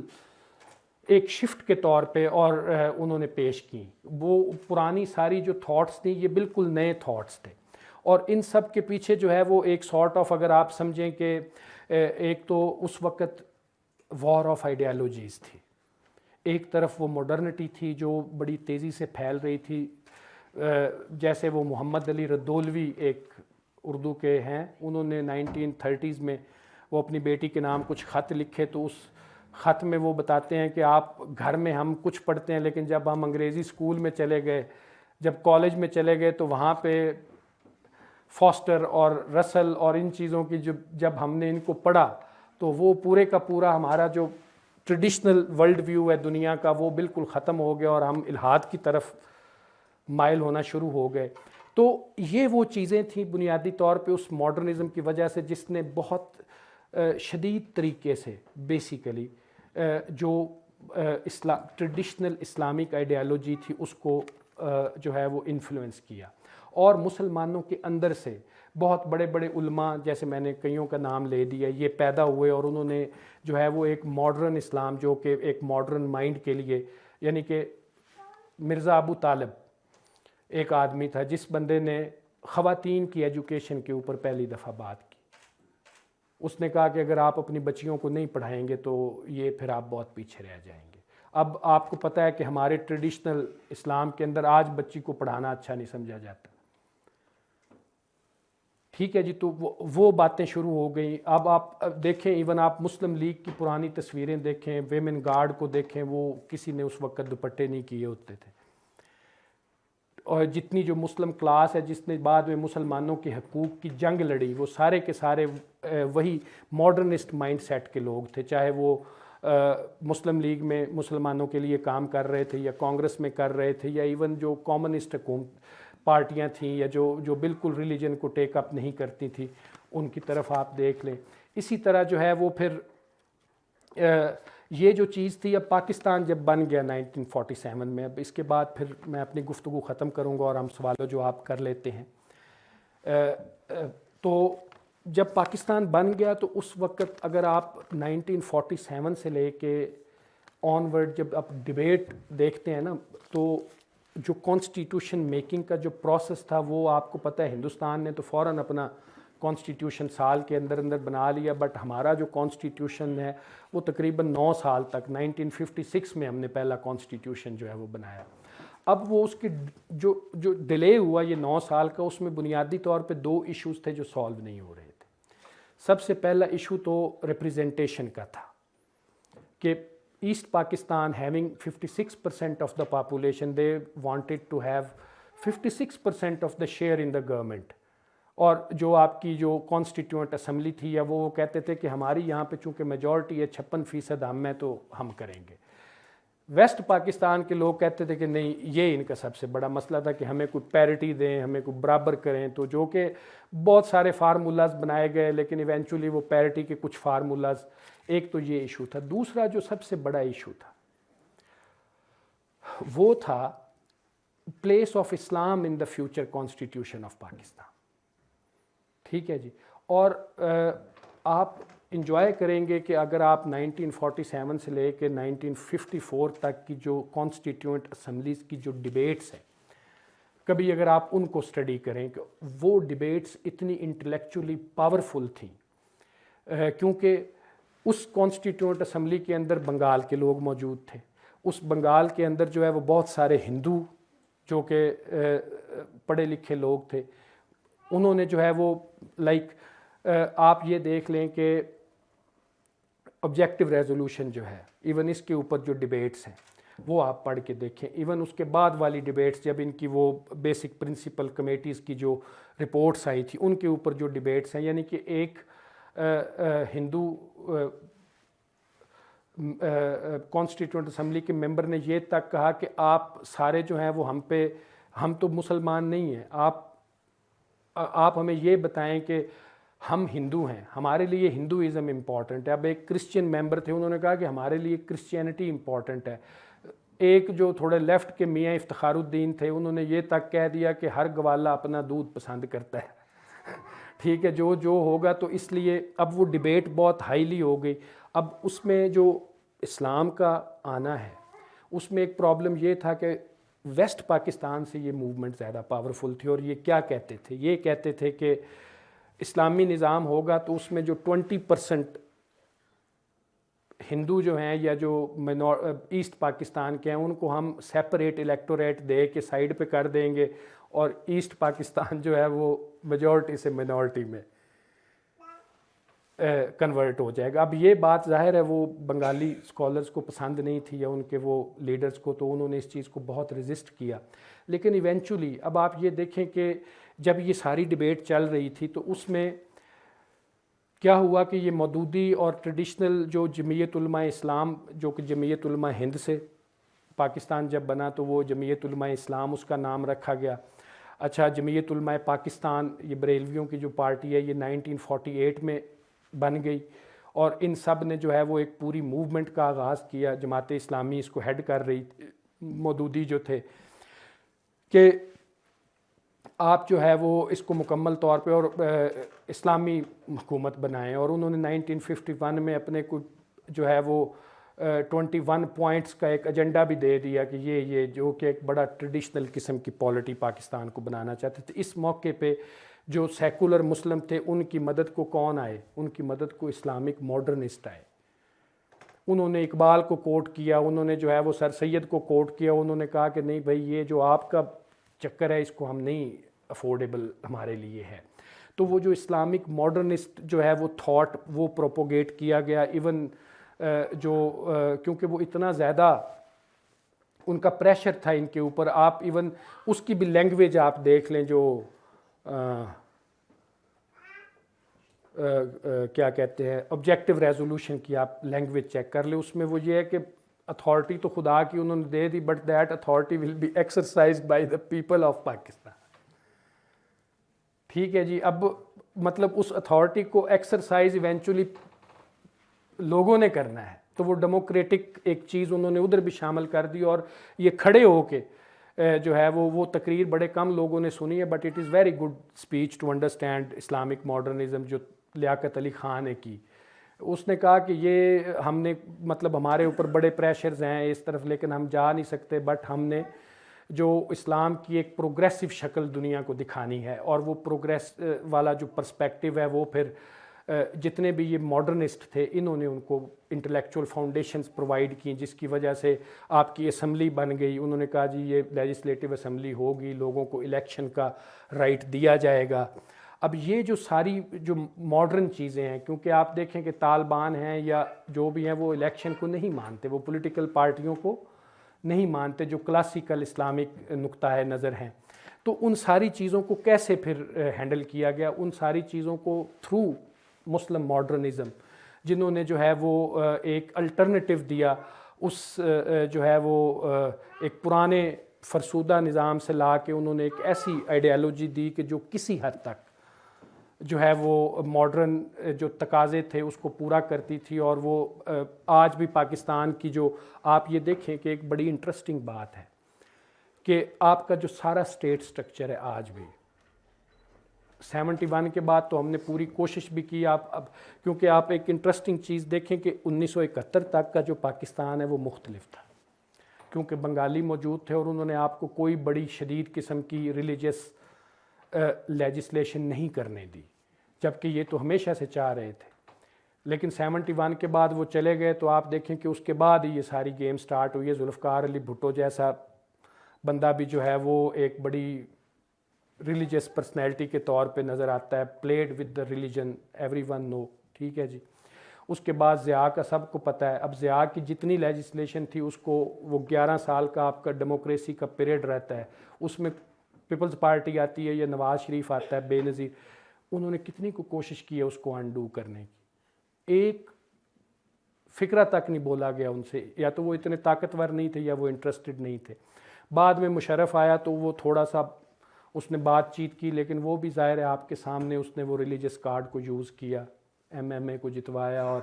وہ ایک بیلنس رکھنا چاہ رہا تھا امریکہ کے پریشر کے دوران کہ میں اگر نہیں ہوں گا تو پھر یہ آئیں گے. تو آپ اس کے بعد بھی دیکھ لیں کہ اگر کسی نے پروگریسو لیجسلیشن کی بات کرنے کی کوشش کی ہے تو پارٹیوں نے خود ہی, ان کے لیڈرز نے ہائیسٹ لیول پہ یہ بات کر دی کہ نہیں جی ہماری پارٹی کا یہ ہمارے, جیسے شیری رحمان کا ایک بل آیا تھا آن بلاسفیمی, تو Yousaf Raza Gilani was the prime minister, اس نے کہا نہیں جی ہم اس سے, یہ ان کا ذاتی فیل ہے, پارٹی کا اس میں کوئی وہ نہیں ہے.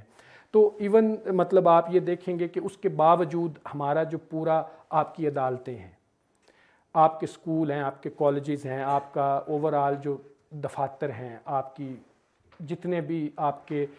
گورنمنٹ کے محکمے ہیں, وہ سارے کے سارے جو ان کا ایکچول سٹرکچر ہے, کیا وہ ریلیجیس سٹرکچر ہے؟ وہ سیکولر سٹرکچر ہے جو انگریز آپ کو وہ بنا کے دے کے گیا ریاست کا. آپ کے ہاں جو عدالت کے اندر جو پروسیکیوشن ہوتی ہے, پورا جو پروسیس ہے, وہ سارے کا سارا وہی ہے. آپ کے جو ایگزام ہوتے ہیں, آپ کی جو ترقیاں ہوتی ہیں, آپ کے جو ادارے کام کر رہے ہوتے ہیں جو انٹرنیشنل لیول پہ بھی, وہ سارے کے سارے وہ ایک سیکولر سٹرکچر کے اندر کام کرتے ہیں. میریٹوکریسی, یہ ساری چیزیں اس میں دیکھی جاتی ہیں. تو کہنے کا مطلب یہ ہے کہ جو ہندوستان جیسی جو ایک پریمیٹیو سوسائٹی تھی, جس سوسائٹی کے اندر جو ہے وہ still they were living in the medieval times, اس میں جب ماڈرنٹی آئی تو اس نے اسلام کو بھی اور مسلمانوں کو بہت زیادہ متاثر کیا, اور پھر اس کے رسپانس کے اندر مسلم ماڈرنزم جو ہے نا وہ نکلا, اور اس نے بہت ساری چیزوں کو کاؤنٹر کیا, اور اسلامک آئیڈیالوجی کو جو ہے یا جو اس کو ایک وہ کلچز آف دا ملا جو ہے اس سے اس کو آزاد کروایا, اور انہوں نے جو ہے وہ عام آدمی کو, کیونکہ اس سے پہلے یہ بھی کہا جاتا تھا کہ آپ قرآن کو نہیں پڑھ سکتے, آپ حدیث کو نہیں پڑھ سکتے, you have to go to, ٹھیک ہے جی. تو یہ سر سید لوگوں نے اور پرویز وغیرہ نے, انہوں نے کہا کہ نہیں, ہر بندہ پڑھ سکتا ہے, جس کو علم ہے, جو یہ علم حاصل کر لیتا ہے وہ اس کو پڑھ سکتا ہے اور اس سے وہ چیزوں کو ٹیک اپ کر سکتا ہے. تو اس لیے وہ جو ایک پروگریسو فارم آف اسلام جو ہے, جو سٹل پاکستان میں اتنی سختی ہونے کے باوجود جو ہے وہ اس کو چینج نہیں ابھی تک مکمل طور پہ ٹرانسفارم نہیں ہوا انٹو اے میڈیول کنٹری. اور آج کل تو وہ جو لوگ اس پورے نظام کو ہم پہ نافذ کرنے والے تھے, اب ان کو بھی اندازہ اس بات کا ہو گیا, اور وہ بھی آپ دیکھیں کہ انٹرفیتھ ہارمنی اور اسلام کا ایک روشن خیالی کا پہلو اور ان چیزوں کی طرف آ رہے ہیں. تو اس سب کا راستہ بھی بیسیکلی آپ کو اسلامک ماڈرنسٹ آئیڈیالوجیز سے ملے گا, جو کہ سر سید پرویز, سید امیر علی اور ان لوگوں کو دوبارہ پڑھانے کی ضرورت ہے. لوگوں کو ان چیزوں کو دوبارہ پڑھ کے, جو آج پاکستان کی جو یوتھ ہے جو کہ بہت زیادہ مایوپک ہو چکی ہے, جو مطلب نا جو بہت زیادہ جس کے پاس امیجینیشن کی بہت بڑی کمی ہے, اور وہ اپنی گلی محلے کے یا جو جن لوگوں کے پاس ٹولز ہیں ان سے بہت جلدی متاثر ہو جاتے ہیں. تو ان کو ابھی بتانے کی ضرورت ہے کہ اسلام کے اندر بھی ایک بہت بڑی گنجائش موجود ہے, کہ آپ ان چیزوں کو اگر دیکھیں گے تو معتزلہ سے یہ چلی آ رہی ہے بات,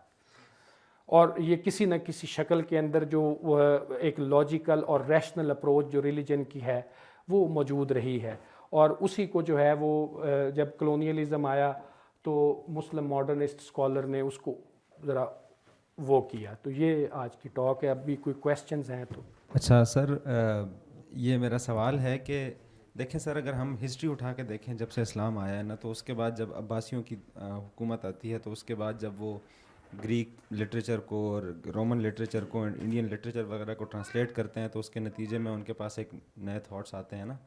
جس کے نتیجے میں اب مجھے نہیں پتہ کہ معتزلہ وغیرہ وہیں سے اوریجنیٹ ہوتے ہیں اسی تسلسل سے, لیکن پھر اس کے بعد ہمیں یہ بھی نظر آتا ہے کہ وہ جو انڈین تھاٹس تھے مسٹسزم کے, اور باقی مطلب جو گریکس کے ہاں بھی کچھ نہ کچھ وہ جو پلوٹائنس وغیرہ کے تھاٹس تھے وہ بھی آنا شروع ہوئے. تو اس سے جب وہ مسٹسزم کا دور آیا تو بہت سے مطلب ایسے علماء تھے جنہوں نے تصوف کو اسلام کے ساتھ ملانے کی کوشش کی, اور وہاں سے وہ ایک قسم کا نا وہ پھر اس کے بعد ہم آگے چلتے ہیں تو یہ جیسے آپ نے کلونیلزم کی بات کی, تو اس کے دوران ماڈرنٹی کا کنسیپٹ آیا, تو پھر انہوں نے اسلام کو ماڈرنائز کرنا شروع کر دیا. پھر اس کے بعد جب وہ سوشلزم آیا, تو سوشلزم کے بعد پھر وہ لوگوں نے اسلام کو جو ہے نا اس طرح سے انٹرپریٹ کرنا شروع کر دیا. اور اب آج کل سائنس کا دور ہے, تو آج کل وہ ہر ایک چیز کو نا مطلب اس سائنس کو جو ہے وہ اسلام کے ساتھ ملانے کی کوشش کرتے ہیں. تو میرا بنیادی سوال یہ ہے کہ سر اس میں ایکچولی اسلام مطلب کیا ہے, ہمیں سمجھ نہیں آتی کہ کیا انٹرپریٹیشن ہی اسلام ہے, یا اسلام بذات خود اپنی کوئی حیثیت اس کی ہے, مطلب اگر ہے تو کیا ہے. کیونکہ اگر ہم انٹرپریٹ کرتے جائیں وہ تو جو بھی غالب فلسفہ آتا ہے, جو غالب نظام آتا ہے, اس کے تحت اس کی شکل تبدیل ہوتی چلی جاتی ہے. تو اس کے اندر جی میں آپ کو ایک چھوٹی سی بات بتا دیتا ہوں کہ آپ یوں کریں کہ 1400 سال ہو گئے اسلام کو آئے ہوئے, آپ ہر 100 سال کی ایک تفسیر نکال لیں, at the end of the day آپ کے پاس 14 تفسیریں ہیں. اب وہ آپ پہلی صدی والی تفسیر کو اگر 21 سینچری والی تفسیر کے ساتھ ملائیں گے تو وہ بالکل مختلف ہے. تو ایک ہسٹری میں ہمیں چیز پڑھائی جاتی ہے کہ آل ہسٹریز کنٹمپریری ہسٹری, جو انٹرپریٹیشن ہے نا کسی بھی چیز کی وہ کنٹمپریری دور میں ہوتی ہے. جیسے جیسے جو ہے وہ جو ریلیجس نالج ہوتا ہے, یہ وہ جو دیکھیں نا کوئی بھی ریلیجس ٹیکسٹ ہے تو ٹیکسٹ تو خاموش ہے نا, ٹھیک ہے جی, اس کو زبان کون دیتا ہے؟ جو اس کو پڑھتا ہے یا اس کو بولتا ہے یا اس کی انٹرپریٹیشن کرتا ہے. تو انٹرپریٹیشن جو ہوتی ہے بنیادی طور پہ یہی وہ چیز ہوتی ہے جو ٹیکسٹ کو نئے خیالات کے تحت, تو وہ یہ تبدیل چیزیں ہیں. جیسے زمانہ تبدیل ہوتا ہے تو انٹرپریٹیشن تبدیل ہو جاتی ہے, ٹھیک ہے جی. تو آپ یہ دیکھیں نا کہ وہ ٹیکسٹ کے تحت زمانہ نہیں تبدیل ہوتا, زمانے کے تحت ٹیکسٹ کی انٹرپریٹیشن چینج ہو جاتی ہے. اب جیسے یہ بڑی ڈینجرس ٹرینڈ ہے بیسیکلی کہ اگر آپ سائنٹیفک چیزوں کے ساتھ جو ہے وہ مذہب کو جوڑنا شروع کر دیں, تو آپ کو پتہ ہے کہ یہ صرف مسلمان نہیں کرتے, یہ سارے ریلیجس لوگ کرتے ہیں. آپ بدھسٹ ان کے ذرا چینل دیکھ لیں, ہندوازم کے چینل دیکھ لیں, کرسچینٹی کے دیکھ لیں, وہ ہر کوئی جو ہے وہ سائنس کے تحت اپنے مذہب کو اس کے ساتھ کسی نہ کسی طرح ملا کے اس کی وہ چیز کرنے کی کوشش کرتا ہے. ڈینجرس میں نے اسی لیے یہ بات اس لیے کی ہے کہ کل کو سائنس جو ہے دیکھیں وہ تبدیل ہوتی ہے تو پوری سائنس وہ ایکسیپٹ کر لیتی ہے. پھر آپ مذہبی بندے پھر ایک نئی چیز اگر کل کو وہ کہیں کہ یہ تو پوری تھیری غلط تھی, تو سائنس والا تو کہے گا ٹھیک ہے نئے ایویڈنس آ گئے ہیں تو ہم اب اس کو مانیں گے, ٹھیک ہے جی. تو یہ ایک وہ چیز ہے. لیکن اس کے باوجود دیکھیں جو امپورٹنٹ چیز ہے نا وہ یہ ہے کہ اگر آپ اس ٹیکسٹ کی انٹرپریٹیشن جو ہے وہ اس طرح کرتے ہیں کہ وہ ماڈرن مائنڈ کو اور ان لوگوں کے لیے ایکسیپٹیبل ہو جس میں جو اللاجیکل چیزیں ہیں جو یا جو ارریشنل ایلیمنٹس ہیں وہ اس میں کم ہیں, تو پھر وہ ٹھیک ہے. وہ ایک پھر وہ بھی ایک نالج ہے جو کہ پروگریس کرتا رہتا ہے. اور یہ سارا آپ کو پتہ ہے کہ خاص طور پہ جو سوشل سائنسز ہے یہ ساری انٹر کنیکٹڈ ہیں, ٹھیک ہے جی. اب انہی لوگوں نے سر سید وغیرہ نے بھی اور بعد کے جو ماڈرنسٹ ہیں انہوں نے یہ بات بڑی اوپنلی لکھی ہے کہ آپ قرآن کے اندر سے جو ہے وہ سائنس کی تھیری تو نہیں نکال سکتے, ٹھیک ہے. یہ ایک ایتھکس کی کتاب ہے جس میں آپ کو بتایا گیا ہے کہ اچھائی اور برائی اور ان چیزوں کا کیا وہ ہے. تو وہ جو آپ کو وقت کے حساب سے چیزیں فیل ہو رہی ہیں ان کو آپ ٹیک اپ کر لیں. اور جو مطلب یہ بڑے بڑے وہ تھے نا, جیسے اپوسٹسی کی سزا قرآن کے اندر اس کا ذکر نہیں ہے. اہل قرآن نے کہا کہ یہ سارا کچھ جو ہے یہ مطلب آج بھی ان کے آپ سارے جاوید احمد غامدی کو دیکھ لیں, وہ کہتا ہے کہ جی قرآن کے اندر اس کا ذکر نہیں ہے, لیکن حدیث اور وہ سارے لٹریچر کے اندر ہے کہ بس وہ آپ اس کو وہ کر دیں, ٹھیک ہے. تو اس وجہ سے وہ جب انہوں نے مطلب یہ ایک پروگریشن ہے, یہ ایک پروگرس ہے, آپ اس کو ذرا بہتر طریقے سے اگر انٹرپریٹ کر دیں گے تو وہ وقت کے ساتھ جو ہے وہ چلتا رہے گا. اگر اس کو آپ نہیں کریں گے تو پھر وہ وقت سے پیچھے رہ جائے گا. یہ ایشو ہے اس میں. Sir thank you so much for the انسائٹفل talk. بالکل بہترین بیوٹیفلی آپ نے اس اسٹرگل کو بیان کر لیا کہ فار لائک گڈ 90 ایئرس یہ اسٹرگل رہی. But what happen after that? کیا یہ ایوالو ہوتی گئی یا یہ کسی پوائنٹ پہ ہم نے اسٹاپ کیا اور کوئی یو ٹرن لے کے چلے گئے؟ اگر ہم کرنٹ ٹائم میں دیکھیں تو کیا اسی سلسلے کی کوئی کڑی آپ کو نظر آتی ہے یا اس اسٹیٹس میں ہم کہاں ہیں؟ ایک طرف جماعت اسلامی ہے تو دوسری طرف جاوید احمد غامدی جیسے لوگ بھی ہیں, تو اسی سلسلے کی کڑی کہاں نظر آ رہی ہے اور اب کیا ہو رہا ہے؟ کیا اسی علم کو ہم نے جاری کر لیا کہ یا اسی کو ہم نے کہیں پہ اسٹاپ دی اور we took a U turn and we are like taking the reverse gear? میں وہ آخری والی آپ کی بات, کیونکہ وہ دیکھیں ہمارے پاس یہ بہت زبردست فاؤنڈیشن تھی, ٹھیک ہے جی. اور یہ کچھ حکومتوں نے اس کو کوشش بھی کیا کہ اس کو جو ہے وہ ہم پروموٹ کریں. جیسے ایوب خان نے جو ہے وہ غلام احمد پرویز کے ساتھ اس کے بڑے اچھے تعلقات تھے. اس نے کہا کہ یہ جو ماڈرن پورا تھاٹ ہے, کیونکہ آپ کو یاد ہونا چاہیے کہ 1969 میں جس وقت چاند پہ نیل آرمسٹرانگ گیا تو ہمارے ہاں جو ڈبیٹ چل رہی تھی دیٹ واز ویری انٹرسٹنگ. علماء نے کہا کہ اس پہ کوئی بندہ یقین نہ کرے. جو یقین کرے گا آپ کو پتہ ہے نکاح تو پہلے ہی فارغ کر دیتے ہیں نا, باقی چیزیں بعد میں آتی ہیں. پہلے اسلام سے خارج کرنے سے بھی پہلے وہ آپ کو کہتے ہیں کہ تمہارا جو ہے نا وہ جو اس پہ یقین کرے گا. اور ایک عالم نے تو یہ تک کہا کہ دیکھیں اچھا میں ان کی بات مان لیتا ہوں کہ یہ چلے گئے چاند پہ, تو یہ گئے ہوں گے 14ویں کے چاند پہ, اگر یہ پہلی کے چاند پہ جاتے تو یہ کہاں پہ کھڑے ہوتے, کیونکہ وہ بالکل پتلا ہوتا ہے تو کھڑا کہاں پہ وہ بندہ ہوگا. ٹھیک ہے, تو لائک آپ دیکھیں کہ یہ ایک ہمارے ہاں یہ پورا ایشو تھا. اور آج بھی آپ کو پتہ ہے یوٹیوب پہ یا آپ عام جو سوشل میڈیا سے انفلوئنس ہونے والے لوگ ہیں ان سے آپ ذرا ایسے ہی پوچھ لیں کہ یار بندہ چاند پہ گیا ہے کہ نہیں, تو وہ آپ کو کہے گا نہیں نہیں یہ سارا جھوٹ ہے. ٹھیک ہے, تو مطلب اب پاکستان کے اندر یہ تھا, انہوں نے لکھا, انہوں نے ایوولوشن کے بارے میں بھی پرویز وغیرہ نے لکھا, اور کچھ اور بھی. ترکی جو تھا وہ ایک بہت بڑی ان کے لیے جو ہے وہ انسپریشن بنا جب اس نے وہ ختم کیا. تو ہمارے ہاں انفارچونیٹلی سر ایک شعر میں آپ کو سناؤں گا جس سے اندازہ ہو جائے گا. یہ شعر پتہ نہیں لکھا کس نے ہے, لیکن میں نے ایک اخبار میں پڑھا تھا جب میں یہ ریلیجن اینڈ پالیٹکس کے اوپر اپنا کام کر رہا تھا ایم فل کا. تو وہ ایک اخبار میں لکھا ہوا تھا کہ ملک, یہ 1954 کا اخبار تھا پاکستان ٹائمز. اس میں وہ تھا کہ اردو میں نیچے جیسے وہ لکھا ہوا تھا کہ ملک بنایا بے ریش چہروں نے, قابض ہو گئے باریش چہرے. ٹھیک ہے, پاکستان میں یہ ہوا کہ وہ جو تھا وہ 1971 تک پھر بھی وہ جو ماڈرنسٹ اسلام تھا وہ ایٹ فور فرنٹ تھا, اور اس نے جو ہے وہ ان کو ایک بہت زبردست وہ کیا. لیکن 1971 کے بعد پاکستان کے اندر انفارچونیٹلی جو ٹریڈیشنل اسلام ہے وہ آن رائز آ گیا. بھٹو کے پیریڈ میں بھی آپ دیکھیں کہ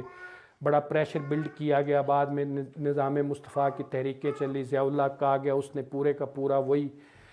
اور پھر افغان جہاد کا جو پورا ایک ڈسکورس آ گیا, تو وہ بھی ظاہر ہے ٹریڈیشنل اسلام اس کو جسٹیفائی کر سکتا تھا. جو ماڈرنسٹ تھے وہ تو جہاد کے اس تصور کے ہی خلاف تھے ماڈرن دور میں کہ جی آپ تلوار پکڑ کے ہو جائیں, تو وہ کہتے تھے کہ نہیں اس کو تھوڑا سا آپ اور طرح سے ٹیک اپ کریں. تو ایونچولی جو ہے وہ Pakistan realized this mistake in 2000 کی جو پوری ڈیکڈ تھی اس میں آہستہ آہستہ اس کے بعد آپ کو نظر آتا ہے, بلکہ پچھلی جو ڈیکڈ تھی اس میں ایک دو جو سپریم کورٹ کے جو فیصلے آئے, فرض کریں آسیہ بی بی والا اور ممتاز قادری والا, تو ان چیزوں نے ایک تھوڑا سا کسی حد تک جو ہے وہ ایک دوبارہ جو ہے وہ فوکس جو ہے وہ ماڈرنسٹ اسلام کی طرف پھیلا ہے. لیکن بنیادی طور پہ یہ رک گیا تھا یہ پورا پروسیس, اور جوید احمد غامدی جیسا بندہ جو کہ پکا اتنا ماڈرنسٹ پھر بھی نہیں ہے جتنے سر سید اور یہ لوگ تھے, تو اس بندے کو بھی, حالانکہ وہ بڑا پکا مسلمان اور زبردست ایک شائستہ انسان ہے جس کا نہ کسی کے بارے میں غلط لینگویج استعمال کرتا ہے, نہ کوئی فتوے شتوے دیتا ہے, تو اس کو بھی یہ ملک چھوڑ کے جانا پڑا. ٹھیک ہے جی, تو اس سے آپ یہ اندازہ لگائیں کہ ہمارا جو ایک سوشل جو ایک تھا کہ وہ کتنا شدید ہو گیا تھا. تو نارمل کنٹری یا وہ جو نارمل نیشن بننے کے لیے جو پہلا سٹیپ ہے نا, آپ ان کو اس نیشن کو بنیادی طور پہ اچانک ان کو آپ نہ سیکولر بنا سکتے ہیں, نہ آپ ان کو ریشنلسٹ بنا سکتے ہیں, نہ آپ ان کو ماڈرن بنا سکتے ہیں. تو اس کے لیے جو پہلا آپ کا راستہ ہے وہ یہی ہے کہ اس طرح کے جو اسکالرس ہیں جنہوں نے اسلام کے اندر سے ہی ایک پروگریسو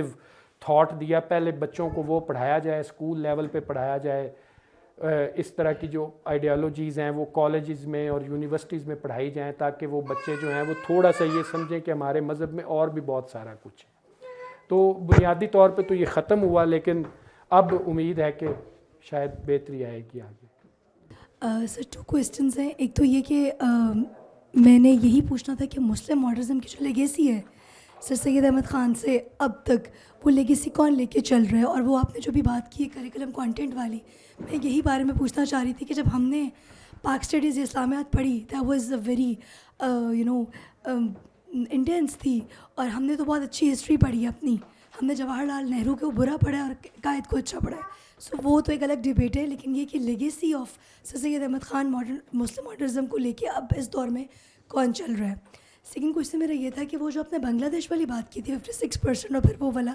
تو who was the driving force اور what was the driving force جب آپ نے یہ کہا نا کہ ہمیں پیرٹی نہیں, کیلکولیشن نہیں ہو رہی تھی, so who was the dragging force جو کہ نہیں ہونے دے رہا تھا یا جو یہ کر رہا تھا کہ ایکویلٹی نہیں دینی ہے؟ دیکھیں اس کا تو سمپل ہے, جو ویسٹ پاکستان کی جو پولیٹیکل, ملٹری اور ریلیجیس ایلیٹ تھی, یہ بالکل مطلب ان کے ہاں اگر آپ ان کے اپنی چیزوں کے اندر آپ دیکھیں, یعنی کہ جو ایک ان کا جو ایٹیٹیوڈ تھا ٹورڈز ایسٹ پاکستان, وہ رسپیکٹ والا نہیں تھا. سو مچ سو کہ 59 میں یو این او نے کچھ واش رومز گفٹ کیے, یہ واش روم سیٹس جو ہوتی کل لاکھوں کی تعداد میں, پاکستان کو کہا کہ یہاں پہ, اور ہندوستان میں آپ کو پتہ ہے ابھی بھی مسئلہ ہے, وہ واش روم گھروں میں نہیں بناتے, وہ due to some religious problems, تو وہ دیے گئے. اور حالات یہ تھے کہ یہاں پہ جو چونکہ آپ کی جو ملٹری اور ڈومینیٹڈ, اور آپ نے جو اسٹیٹ جو تھی وہ آپ نے یہاں پہ شفٹ کر دی, جو آپ کا دارالحکومت تھا وہ کراچی میں تھا, ٹھیک ہے جی, اس کے بعد آپ نے اسلام آباد میں کر دیا, تو بنگال کے پاس وہ نہیں تھا. تو ان کا ایٹیٹیوڈ یہ تھا کہ یہ ایلیٹ یہ نہیں چاہتی تھی کہ بنگالیوں کے پاس طاقت آئے, کیونکہ دیکھیں لا محلہ اگر ان کے پاس 56% ہوتے تو حکومت تو انہوں نے ان کی بننی تھی, اور پھر آپ کا ایونچول جو بریک اپ ہوا وہ بھی اسی بات پہ ہوا. اور یہ چیز 70 میں ماننے کی بجائے اگر آپ اس وقت مان لیتے تو شاید آپ کا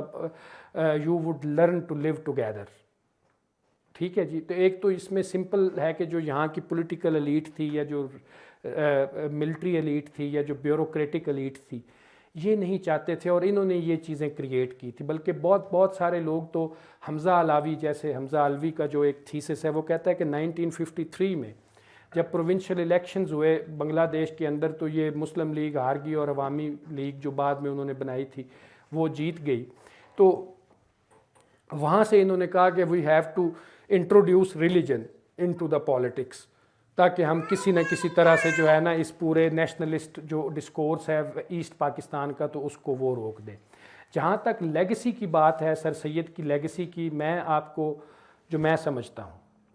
میں یہ سمجھتا ہوں کہ جتنے پاکستانی لوگ یونیورسٹیوں میں پڑھ رہے ہیں, اور ان کو کیونکہ یونیورسٹی کا اور ماڈرن سکول کا جو تصور ہے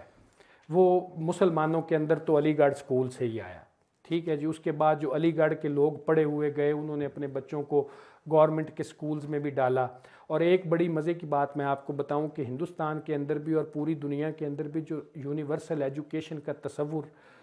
موجود نہیں تھا. یہ جب بولشوک ریولوشن آیا 1917 میں, تو یہ کمیونسٹوں نے کہا کہ سب کو پڑھاؤ. پہلی دفعہ دنیا کے اندر یہ آیا کہ جی ہر بندے کو تعلیم کا حق ملنا چاہیے. اچھا, اس کے بعد 1920s میں آپ دیکھیں گے کہ ہندوستان پاکستان کے اندر جو 90% سکول ہے, یہ 1920, 30, 40 کالج اس وقت بنے.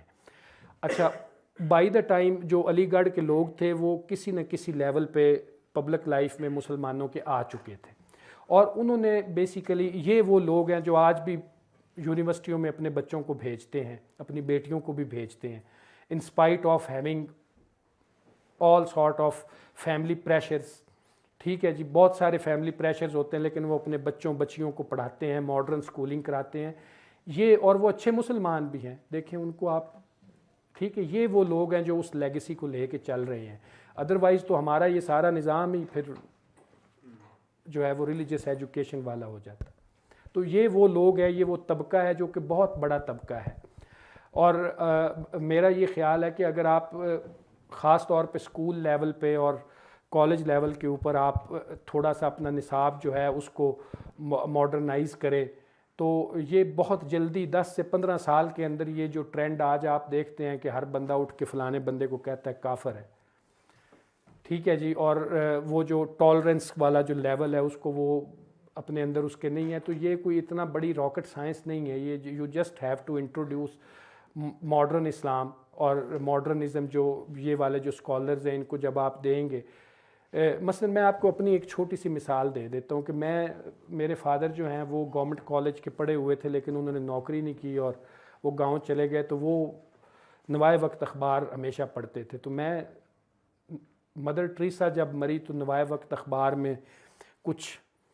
چیزیں جو ہیں وہ میں نے اس پہ آرٹیکل پڑھے, تو میں بڑا متاثر ہوا کہ یہ کتنی عظیم عورت ہے کہ اس نے اپنی ساری زندگی. تو میں نے ان سے پوچھا کہ یہ جنت میں جائے گی یا دوزخ میں جائے گی. تو انہوں نے کہا ظاہر ہے یار یہ تو کلمہ گو نہیں ہے تو لہٰذا جنت میں نہیں جا سکتی. میں نے یہ کویسچن پوچھتا رہا, بہت سارے لوگوں سے پوچھا, مجھے یہی آنسر ملا. جب میں یونیورسٹی میں آیا تو پروفیسر شریف المجاہد ایک فوت ہو گئے, بہت بڑا نام ہے, قائد اعظم پہ ان کا کام ہے. ان کا میں نے ڈان میں ایک آرٹیکل پڑھا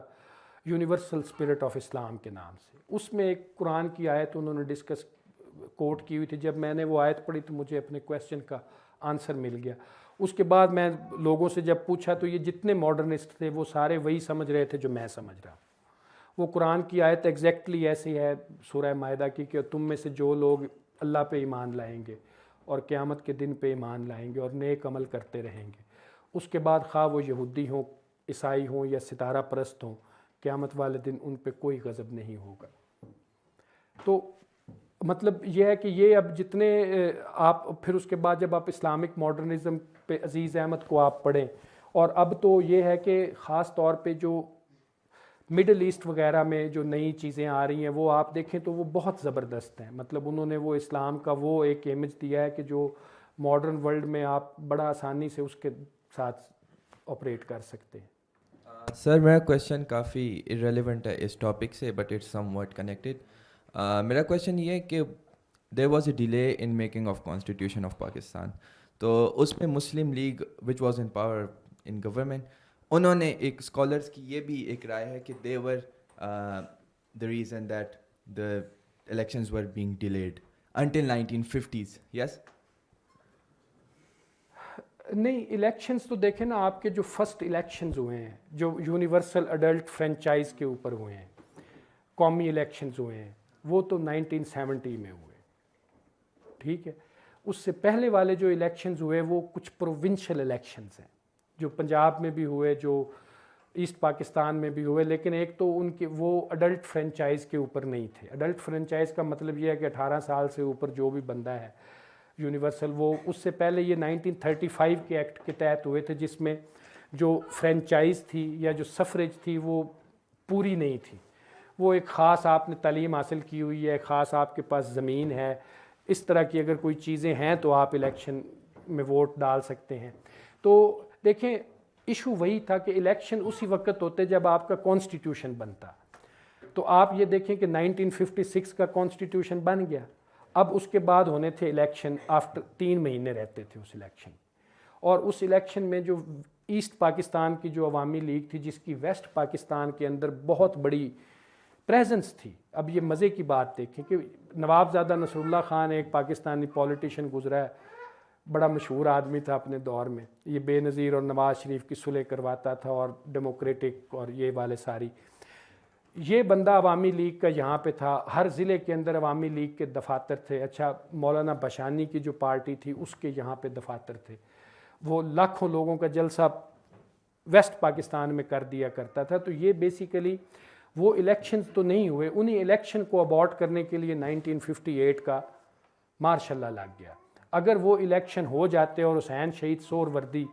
جو کہ اس وقت ہیڈ کر رہا تھا اس کو, اور بڑا قابل بندہ تھا اور بڑی ویل رسپیکٹڈ فگر تھا, وہ اگر الیکشن جیت جاتے تو سور وردی was one of the founder of Pakistan. تو وہ ظاہر ہے آپ کی پوری جو ہے وہ جو ڈائریکشن ہوتی ہے نا ایک ملک کی, وہ ڈائریکشن تبدیل ہو جاتی ہے آپ کی. ٹھیک ہے, وہ بیسیکلی کانسٹیٹیوشن میکنگ کے بعد جو الیکشن ہونے تھے 1958 میں وہ الیکشن نہیں ہوئے, جس کی وجہ سے مارشل لا آ گیا اور وہ پورا پروسیس پھر مزید 12 سال ڈیلے ہوا. اور اس ڈیلے کے اندر جو ہے وہ فرسٹریشن اور وہ جو پولیٹیکل رائٹس کی جو کانشیسنیس تھی امانگ دا ایسٹ پاکستانیز وہ بہت اوپر چلی گئی. اور پھر جب الیکشن ہوئے اور وہ پھر الیکشن جیت گئے تو West Pakistan actually refuse to accept the results. اچھا, وہ اس لیے میں کویشچن کرنا چاہتا ہوں کیونکہ lot of scholars like they have the view کہ جیسی پاکستان واز بورن لائک اس کے بعد جو مسلم لیگ تھی they deliberately wanted to delay the election because they knew کہ اگر الیکشن کرائیں گے دے وڈ اڑ جائیں گے وہ لوگ. یس, یہ بھی ایک ہے, یہ بھی ایک ہے. دیکھیں اس میں آپ دیکھیں نا کہ مسلم لیگ کا جو ہے وہ اس طرح آرگنائزیشنل سٹرکچر موجود نہیں تھا. ٹھیک ہے, اور مسلم لیگ کے اندر آپ دیکھیں کہ 1945 کے الیکشنز کے بعد یہ سارے الیکٹیبل جو ہیں آج بھی ہیں الیکٹیبل. ٹھیک ہے, یہ سارے 1942-43 میں سکندر جناح پیکٹ ایک ہوا تھا پنجاب کے اندر, ٹھیک ہے جی, سردار سکندر یاد پنجاب کا پریمیئر تھا اور قائد اعظم کے ساتھ, تو وہ اس میں یہی تھا کہ جتنے یونینسٹ پارٹی تھی, وہ یونینسٹ پارٹی میں ہندو بھی تھے, سکھ بھی تھے اور مسلمان بھی تھے, اور پنجاب کی سب سے بڑی پارٹی تھی, اور بنیادی طور پہ یہ زمینداروں کی پارٹی تھی, ٹھیک ہے جی. پنجاب کے اندر زمیندار چونکہ وہ تھے سارے, تو یہ سارے مسلم ہندو سکھ یہ اس کے ساتھ تھے, تو وہ بیسیکلی ان کے ساتھ مل گئے تھے, ٹھیک ہے. اور ان کے ملنے کی بھی وجوہات جو ہے وہ بہت ساری ہیں کہ وہ دیکھتے تھے کہ اگر متحدہ ہندوستان رہا اور کانگریس آ گئی تو وہ تو بہت ریڈیکل قسم کی پارٹی ہے, اور وہ آ کے یہاں پہ لینڈ ریفارمز اور یہ سارا کچھ کریں گے, ٹھیک ہے. تو اس لیے وہ یہ بھی ایک پرسپیکٹیو ہے کہ بعد میں جب وہ Pakistan once Pakistan was achieved and the founder of Pakistan was no more, تو then there was very easy for them, they were the local influentials, اور انہوں نے پھر وہ جس طرح وہ پورا کمپلیکس ماحول بنایا, تو اس میں مطلب اگر had Muslim League confident on their organizational skills or organizational competence, تو وہ کبھی بھی پھر وہ فوراً الیکشن میں جاتے, جس طرح 1951 میں کانگریس چلی گئی اور جیت گئی, ٹھیک ہے. یہ اسی لیے بھی نہیں گئے کہ وہ جو لوگ ان کے ساتھ شامل ہوئے تھے جو لوکل انفلوئنشل تھے وہ سارے کے سارے یونینسٹ تھے, وہ پکے مسلم لیگی تو تھے ہی نہیں. تو یہ ایک ایشو تھا اس میں, بالکل ٹھیک کہہ رہے ہیں. سر میرا سوال ہے کہ اقبال صاحب کی سر ماڈرنزم کے اندر پوزیشن کتنی واضح تھی سر, اور ماڈرنزم صرف روشن سائنسی یا خیالات کا ہی نام ہے یا لباس و چال چلن کے بھی بدلنے کا نام ہے سر, جو رسالہ تہذیب الاخلاق کے اندر ہم دیکھتے ہیں سر, چھری اور فورک کا استعمال اور ویسٹرنائزیشن کا پروسیس سر جو ہے. اور ماڈرنزم کے باوجود سر روایتی سماجی نظام جو ایشیا کے اندر تھا سر, وہ طبقات کو اوپر اگر ہم دیکھ لیں تو وہ اپنی جڑیں اور مضبوط کیوں کرتا گیا سر, یہ وینش کیوں نہ کر سکا سر. یہ طبقاتی نظام جو ہے ماڈرن ٹائم پیریڈ 21 سینچری کے اندر بھی ہم دیکھیں تو سر وہ اپنی جڑیں اور زیادہ اسٹرانگ کرتا جا رہا ہے سر, کیا وجوہات ہے یہ پوچھیں. دیکھیں جہاں تک وہ فورک اور چھری کا تعلق ہے تو سر سید نے تو پورا ایک اس پہ لکھ دیا کہ یہ پہلے وہ کہتے تھے, دیکھیں یہ بھی کلچرل چیز ہے, جو موسٹ امپورٹنٹ تھنگ ہے نا, کھانا پینا جو لباس ہے یہ کلچرل ہے, اس کا ریلیجن سے کوئی تعلق نہیں ہے, ٹھیک ہے جی. اب آپ ہندوستان کے لوگ جو ہیں وہ ٹریڈیشنلی اپنی انگلیاں استعمال کرتے ہیں کھانا کھانے کے لیے, ٹھیک ہے جی. اور عربوں کو اگر آپ دیکھیں تو وہ یوں کر کے وہ پورا وہ ان کا ایک اپنا, تو یہ چھری کانٹا جو ہے یہ بیسیکلی تو ایران سے گیا, اگر آپ اس کی ہسٹری دیکھیں تو یہ ایرانی سویلائزیشن سے یہ جو کٹلری اور یہ سارا کچھ گیا. تو سر سید نے تو یہ لکھا کہ اس پہ وہ نہیں ہے. اب جہاں تک آپ کا یہ ہے نا کہ دیکھیں اس چیز کو آپ ہمیشہ سمجھیں, یہ ایک بہت بڑا ڈفرنس ہے کہ ویسٹرنائزیشن ایک علیحدہ چیز ہے اور لبرلزم یا ماڈرنزم یہ ایک بالکل علیحدہ چیز ہے, ٹھیک ہے جی. یہ کوئی بھی بندہ شلوار قمیض والا یا ایون اپنے لوکل گاندھی جی جیسے, ٹھیک ہے, وہ بھی ماڈرن ہو سکتا ہے. آپ اس طرح کے لباس, وہ اپنی سوچ میں ماڈرن, یہ سوچ کا نام ہے. یہ لباس اور ان چیزوں کا, ہاں آپ کو ظاہر ہے وہ زیادہ لائک اگر کوئی بندہ کمفرٹیبل فیل کرتا ہے کسی بھی لباس میں تو وہ کرے. خاص طور پہ آپ دیکھیں کہ کلچر کو تو خاص طور پہ لیفٹ والوں نے, جو کامونسٹ آئیڈیالوجی تھی, وہ کلچر کے ساتھ بڑی ان کی وہ سمجھتے ہیں کہ کلچر ایک بڑا امپورٹنٹ پارٹ ہے آپ کی کسی بھی اسٹرگل کا یا آگے جانے کا. تو وہ کلچر میں بھی تبدیلی آتی ہے. دیکھیں کلچر بھی کوئی اسٹیٹک چیز نہیں ہے, آل دو کہ وہ تیزی سے نہیں بدلتا, لیکن وہ ایک کانسٹینٹ جو ہے نا وہ ایک تبدیلی کی طرف, ایوولوشن کی طرف جاتا ہے, ٹھیک ہے. تو میرا جو جہاں تک خیال ہے کہ ویسٹرنائزیشن ایک اور چیز ہے, اس میں اور بھی بہت کچھ آ جاتا ہے, لیکن جو ماڈرنٹی ہے, یہ جو ماڈرنزم ہے, یہ اس تھاٹ کا, اس خیالات کے مجموعے کا نام ہے جو آپ کو جو ہے وہ شاید ماڈرن جو دنیا ہے اس میں آپریٹ کرنے میں آسانی پیدا کرتا ہے. سر یہ ایک آرگومنٹ یہ دیا جاتا ہے کہ پاکستان یا ساؤتھ ایشیا کے اندر سر ماڈرنسٹ لوگوں کو سر سوسائٹی کی بانگیں نہیں پکڑائی گئیں, جبکہ جو ویسٹرنائز لوگ تھے سر ان کو بانگیں پکڑائی گئیں سر, جس کی وجہ سے ہم ڈریس کے اندر تو چینجز دیکھتے ہیں مگر وہ سوچنے کے طریقے اور وہ سمجھنے کے طریقے یا وہ گراس روٹ لیول کے اوپر جو چینجز لانی چاہیے تھی سر سائنس کے اندر, لاجک کے اندر, اور اس طرح لوگوں کے اندر جو ترقی ہونی چاہیے وہ ہم اسی طرح کی سر وہی 19 سینچری یا اس سے پہلے کی وہ جو نہیں، ایسا بھی نہیں ہے. دیکھیں اگر آپ ساؤتھ ایشیا کی بات کر لیں تو ساؤتھ ایشیا میں تو ہندوستان نے بھی آبجیکٹو ریزولوشن بنائی تھی. ٹھیک ہے، اور وہ کیا تھی؟ انہوں نے کہا تھا کہ ہندوستان کی حکومت کوشش کرے گی لاجک اور ریشنلٹی کو پروموٹ کرنے میں. ٹھیک ہے، اور انہوں نے، آپ کو پتہ ہے کہ وہاں پہ ادارے موجود ہیں، وہاں پہ بڑی بڑی یونیورسٹیز بنی ہیں، اور انہوں نے اپنی ماڈرنٹی کو کسی نہ کسی لیول پہ، سوشل سائنسز کا آپ دیکھ لیں کہ کتنا کنٹریبیوشن ہے انڈین اسکالرس کا. ٹھیک ہے جی، آپ مطلب یو نیم بنگال کے اندر آپ ماڈرن جو پوسٹ کلونیل تھاٹ ہے وہ اس میں کتنے بڑے بڑے تھیرسٹ وہاں پہ پیدا ہوئے ہیں. ٹھیک ہے، اس میں بنگلہ دیش آپ کے سامنے اب پچھلے 10-15 سال سے آگے جا رہا ہے، اس نے وہ کیسے آگے جا رہا ہے. ٹھیک ہے، ہم اگر پیچھے لیگ کر رہے ہیں تو یہ بیسیکلی اس میں ماڈرنٹی کا یا کسی کا تو قصور نہیں ہے، یہ ہماری وہی جو کلاس ہے جو ہمیں اس طرف نہیں لے کے جانا چاہتی، یا آپ کہہ لیں کہ جو ریاست کی پرائرٹیز میں یہ چیز شامل نہیں ہے. جیسے وہ کل مفتاح اسماعیل نے ایک بڑی زبردست بات کی کہ جو بھی ہم حکومت میں جاتے ہیں تو وہ کہتے ہیں کہ چلو جی یہ آئی ٹی انڈیا جو ہے وہ $1.5 ارب جو ہے وہ آئی ٹی بیچتا ہے، آپ کیا کرتے ہیں. اس نے 1960 میں انہوں نے انڈین انسٹیٹیوٹ آف ٹیکنالوجی بنائے. انہوں نے یہ منموہن سنگھ جو ان کا وزیر اعظم بنا، یہ ان پہلے لوگوں میں شامل تھا جس کو گورنمنٹ نے پی ایچ ڈی کرنے کے لیے جو ہے وہ کیمبرج بھیجا، اور وہ وہاں سے وہ واپس لوگ آئے اور انہوں نے آ کے اپنے ملک کا وہ کیا. ہم نے یہ چیزیں بہت بعد میں شروع کی. ٹھیک ہے جی، ہماری پرائرٹیز میں اور چیزیں آ گئی. یہاں پہ جو ایلیٹ تھی وہ شاید اسٹیٹس کو میں زیادہ انٹرسٹڈ تھی بجائے اس کے کہ وہ ریڈیکل چینج لے کے آتے. تو یہ مسئلہ ہے ہمارے یہاں. ہمارا جو آل دو کہ ہماری جو ایلیٹ تھی وہ ویسٹرنائز تھی، لیکن وہ اس کو ہم یہ نہیں کہہ سکتے کہ وہ انلائٹنڈ تھی،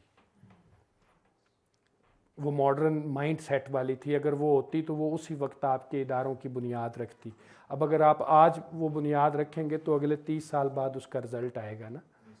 تو ہمارا مسئلہ یہ ہوا کہ یہ ساری ذمہ داری ہماری ریاست کی ہوتی ہے، عام لوگوں کی ذمہ داری اس میں نہیں. ہاں، اقبال کا آپ کیا کہہ رہے تھے؟ سوری، اقبال صاحب کی پوزیشن کیا ہے سر مسلم ماڈرنزم کے اندر یا مسلم؟ دیکھیں اقبال کو آپ یہ دیکھیں کہ اقبال جو ہے نا، نارملی زیادہ تر لوگ جو ہیں نا وہ اقبال کو اس کی شاعری پہ دیکھتے ہیں. شاعری اس کی ہر قسم کی موجود ہے. ایک طرف سے آپ دیکھیں گے تو وہ بڑی ریلیجیس ہے، دوسری طرف سے دیکھیں گے تو وہ انتہائی ریڈیکل بھی ہے. لیکن اگر آپ نے اقبال کو سمجھنا ہے تو آپ اس کی وہ دیکھیں، اس کے خطبات جو ہیں، reconstruction of religious thought in Islam, reconstruction کہ تھاٹ جو ریلیجیس تھاٹ ہے اس کو ریکنسٹرکٹ کریں. اچھا، اور وہ اس نے کہاں پہ دیے؟ آپ یہ دیکھیں ذرا، تھوڑا سا میں آپ کو اس کو بتاؤں کہ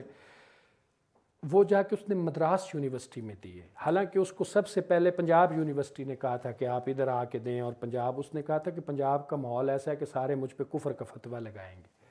جو باتیں میں لکھوں گا. تو اقبال آبویسلی وہ ظاہر ہے ایک بہت پڑھا لکھا بندہ تھا، اپنے دور کا ویسٹرن ایجوکیٹڈ تھا، اور اس لیے اس نے جو ہے وہ مطلب اس نے بہت زبردست اپنی وہ ریکنسٹرکشن میں باتیں بھی کی ہیں کہ آپ تقلید سے آزاد کریں اپنے آپ کو، لوگوں کو امپاور کریں، اور ریلیجیس تھاٹ کو ری وزٹ کریں اپنے پورے کو. اچھا، جو عرب انفلوئنس ہے اس سے اپنے آپ کو باہر نکالیں. ٹھیک ہے جی، یہ باتیں آپ آج نہیں کر سکتے، لیکن اقبال نے اس وقت کی. انہی باتوں کی وجہ سے اس پہ فتوے شتوے بھی آپ کو پتہ لگے. تو اقبال کا یہ ہے کہ وہ تو مطلب وہ ٹریڈیشنل بالکل نہیں تھا. ٹھیک ہے، شاعری اس کی ہے، لیکن شاعری کسی بھی بندے کے تھاٹ کو سمجھنے کے لیے شاعری سے اس کے نظریات کو سمجھنا بہت مشکل ہے، کیونکہ شاعری میں آپ کے اوپر سے باتیں، اب وہ ایک طرف کہتا ہے کہ ہر اس کھیت کے جس کھیت سے دہقاں کو میسر نہ ہو روزی، اس کھیت کے ہر خوشہ گندم کو جلا دو. یا وہ یہ کہتا ہے کہ گلا تو گھونٹ دیا اہل مدرسہ نے تیرا، کہاں سے آئے صدا لا الہ الا اللہ. ٹھیک ہے، تو اقبال کی آپ یہ والی باتیں آپ کو کوئی مولوی نہیں سنائے گا. کسی منبر کے اوپر یہ والا شعر کبھی آپ نے سنا ہو تو مجھے بتائیے گا کہ گلا تو گھونٹ دیا اہل مدرسہ نے تیرا، کہاں سے آئے صدا لا الہ. تو وہ مطلب ان کا جو اقبال کا جو اسلام کا پرسپیکٹو تھا وہ ماڈرن ہی تھا. وہ اس کو چونکہ اس نے وہ ماڈرنٹی کو دیکھا ہوا تھا. ٹھیک ہے جی، وہ وہاں سے ہو کے آیا تھا، تو مطلب وہ ساری زندگی آپ یہ دیکھیں کہ اس نے سر کا خطاب جو ہے وہ واپس تو نہیں کیا، وہ اسی کے ساتھ ہی گیا نا. تو یہ باتیں سمجھیں کہ وہ اقبال بالکل فنڈامنٹلسٹ. اب اگر خادم رضوی صاحب اس کو کوٹ کر کے یہ پورٹرے کریں کہ ایسا ہے، تو ایسا نہیں ہے. اس کو اقبال از ان مائی پوائنٹ آف ویو، جہاں تک میں نے دیکھا ہے، تو وہ اپنے اس وقت کے حساب سے وہ یہی چاہتا تھا کہ مسلم کمیونٹی جو ہے وہ اپنے پیروں پہ کھڑی ہو اور اپنے آپ کو جو ہے وہ ماڈرن ورلڈ میں اپنا کام جو ہے نا وہ ریلیونٹ رہے اس میں.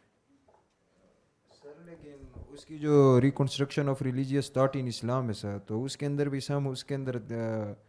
واضح فرق نہیں نظر آتا سر. یعنی کئی جگہ بہت زیادہ آرتھوڈاکس ہو جاتے ہیں اور کئی جگہ یہی تو میں عرض کر رہا ہوں نا کہ وہ confusion یار دیکھتے ہیں. کنفیوژن تو ہے. دیکھیں کوئی بھی ریلیجیس بندہ جب ریلیجیس آئیڈیالوجی کے اوپر بات کرے گا تو وہ ایک پرسپیکٹو دے گا، ٹھیک ہے، جبکہ اس کے اوپر آپ کو ملٹیپل پرسپیکٹو موجود ہے. یعنی کہ یہ تو آپ دیکھیں نا، میں نے آپ کو بتایا کہ ٹیکسٹ خاموش ہے، تو وہ ٹیکسٹ کو جو بندہ اپنے خیال میں پڑھے گا، وہ جس قسم کا اس کا بیک گراؤنڈ ہے، وہ اس ٹیکسٹ کو اسی طرح سے انٹرپریٹ کرے گا. ٹھیک ہے، تو اقبال نے وہ ظاہر ہے اس کے اندر مطلب اگر آپ یہ کہیں تو اقبال کو فلاسفر تو نہیں تھا، میں تو اس کو فلاسفر نہیں مانتا. ٹھیک ہے، وہ ایک متکلم تھا یا وہ ایک اسکالسٹ تھا who tried to explain Islam according to the modern times. وہ کوئی ایسا بندہ نہیں تھا کہ وہ فلاسفر کے تو کوئی بائسز نہیں ہوتے، وہ تو چیزوں کو بہت اوپر جا کے دیکھتا ہے، وہ تو ڈینائی کر دیتا ہے اس طرح کی آئیڈیالوجیز کو. تو اقبال کو مطلب آپ دیکھیں کہ وہ ایک اسکالسٹک ایٹیٹیوڈ رکھتا تھا، جس نے کوشش یہی کی کہ جو اسلام کی آئیڈیالوجی ہے اس کو ماڈرن ورلڈ میں ہم کس طرح اپلیکیبل کر سکتے ہیں. تو وہ آبویسلی وہ ڈیفرنٹ تھی جو ٹریڈیشنل علماء سے، اسی لیے تو اس پہ فتوے شتوے بھی لگے. تو اتنا اس کو آپ وہ کریڈٹ دیں، باقی آپ بالکل اس کو he was not a philosopher کہ وہ ان چیزوں کو ڈینائی کرتا اور اپنا ایک پورا نظام حیات دیتا، ایسا نہیں کچھ ہوا. السلام علیکم سر. سر میرا سوال سر سید احمد خان کے متعلق ہے. سر میں نے سنا ہے کہ وہ ویمنس ایجوکیشن اس کے مخالف تھے. آج جو بحث ہو گئی اس سے تو معلوم ہوتا ہے کہ وہ کافی پروگریسو اور ماڈرنسٹ تھے. تو اس کا کیا وہ تھا، کیا رائے تھی سر؟ یہ بالکل آپ کی بات صحیح ہے کہ وہ مخالف آپ اس کو نہیں کہہ سکتے، لیکن اس نے بنیادی طور پہ دیکھیں یہ وہ وقت تھا کہ جس وقت مردوں کی ایجوکیشن کے اوپر بہت بڑا سوالیہ نشان تھا. ٹھیک ہے، سر سید کی بلکہ اور بھی بہت ساری باتیں ہیں جو بعض اوقات یعنی کہ ان کے جو خیالات پختونوں، پنجابیوں اور بنگالیوں کے بارے میں تھے وہ بھی بڑے ریسسٹ تھے. ٹھیک ہے، وہ ان کو اچھا نہیں سمجھتا تھا اس سینس میں. ٹھیک ہے، اور اسی طرح خواتین کی ایجوکیشن کے اوپر مطلب اس نے وہ مطلب اپنے تہذیب الاخلاق میں اس نے یہی لکھا ہے کہ ان کو گھروں میں فی الحال آپ پڑھائیں اور چیزیں کریں. ابھی مطلب اس نے اس طرح وہ نہیں کیا. یہ مرزا ابو طالب اور بعد میں جب یہ ماڈرنٹی ذرا بہتر طریقے سے آئی تو پھر عورتوں کی جو لوگ پڑھ کے علی گڑھ سے نکلے تو انہوں نے اپنی بچیوں کو پھر پڑھانا شروع کیا اور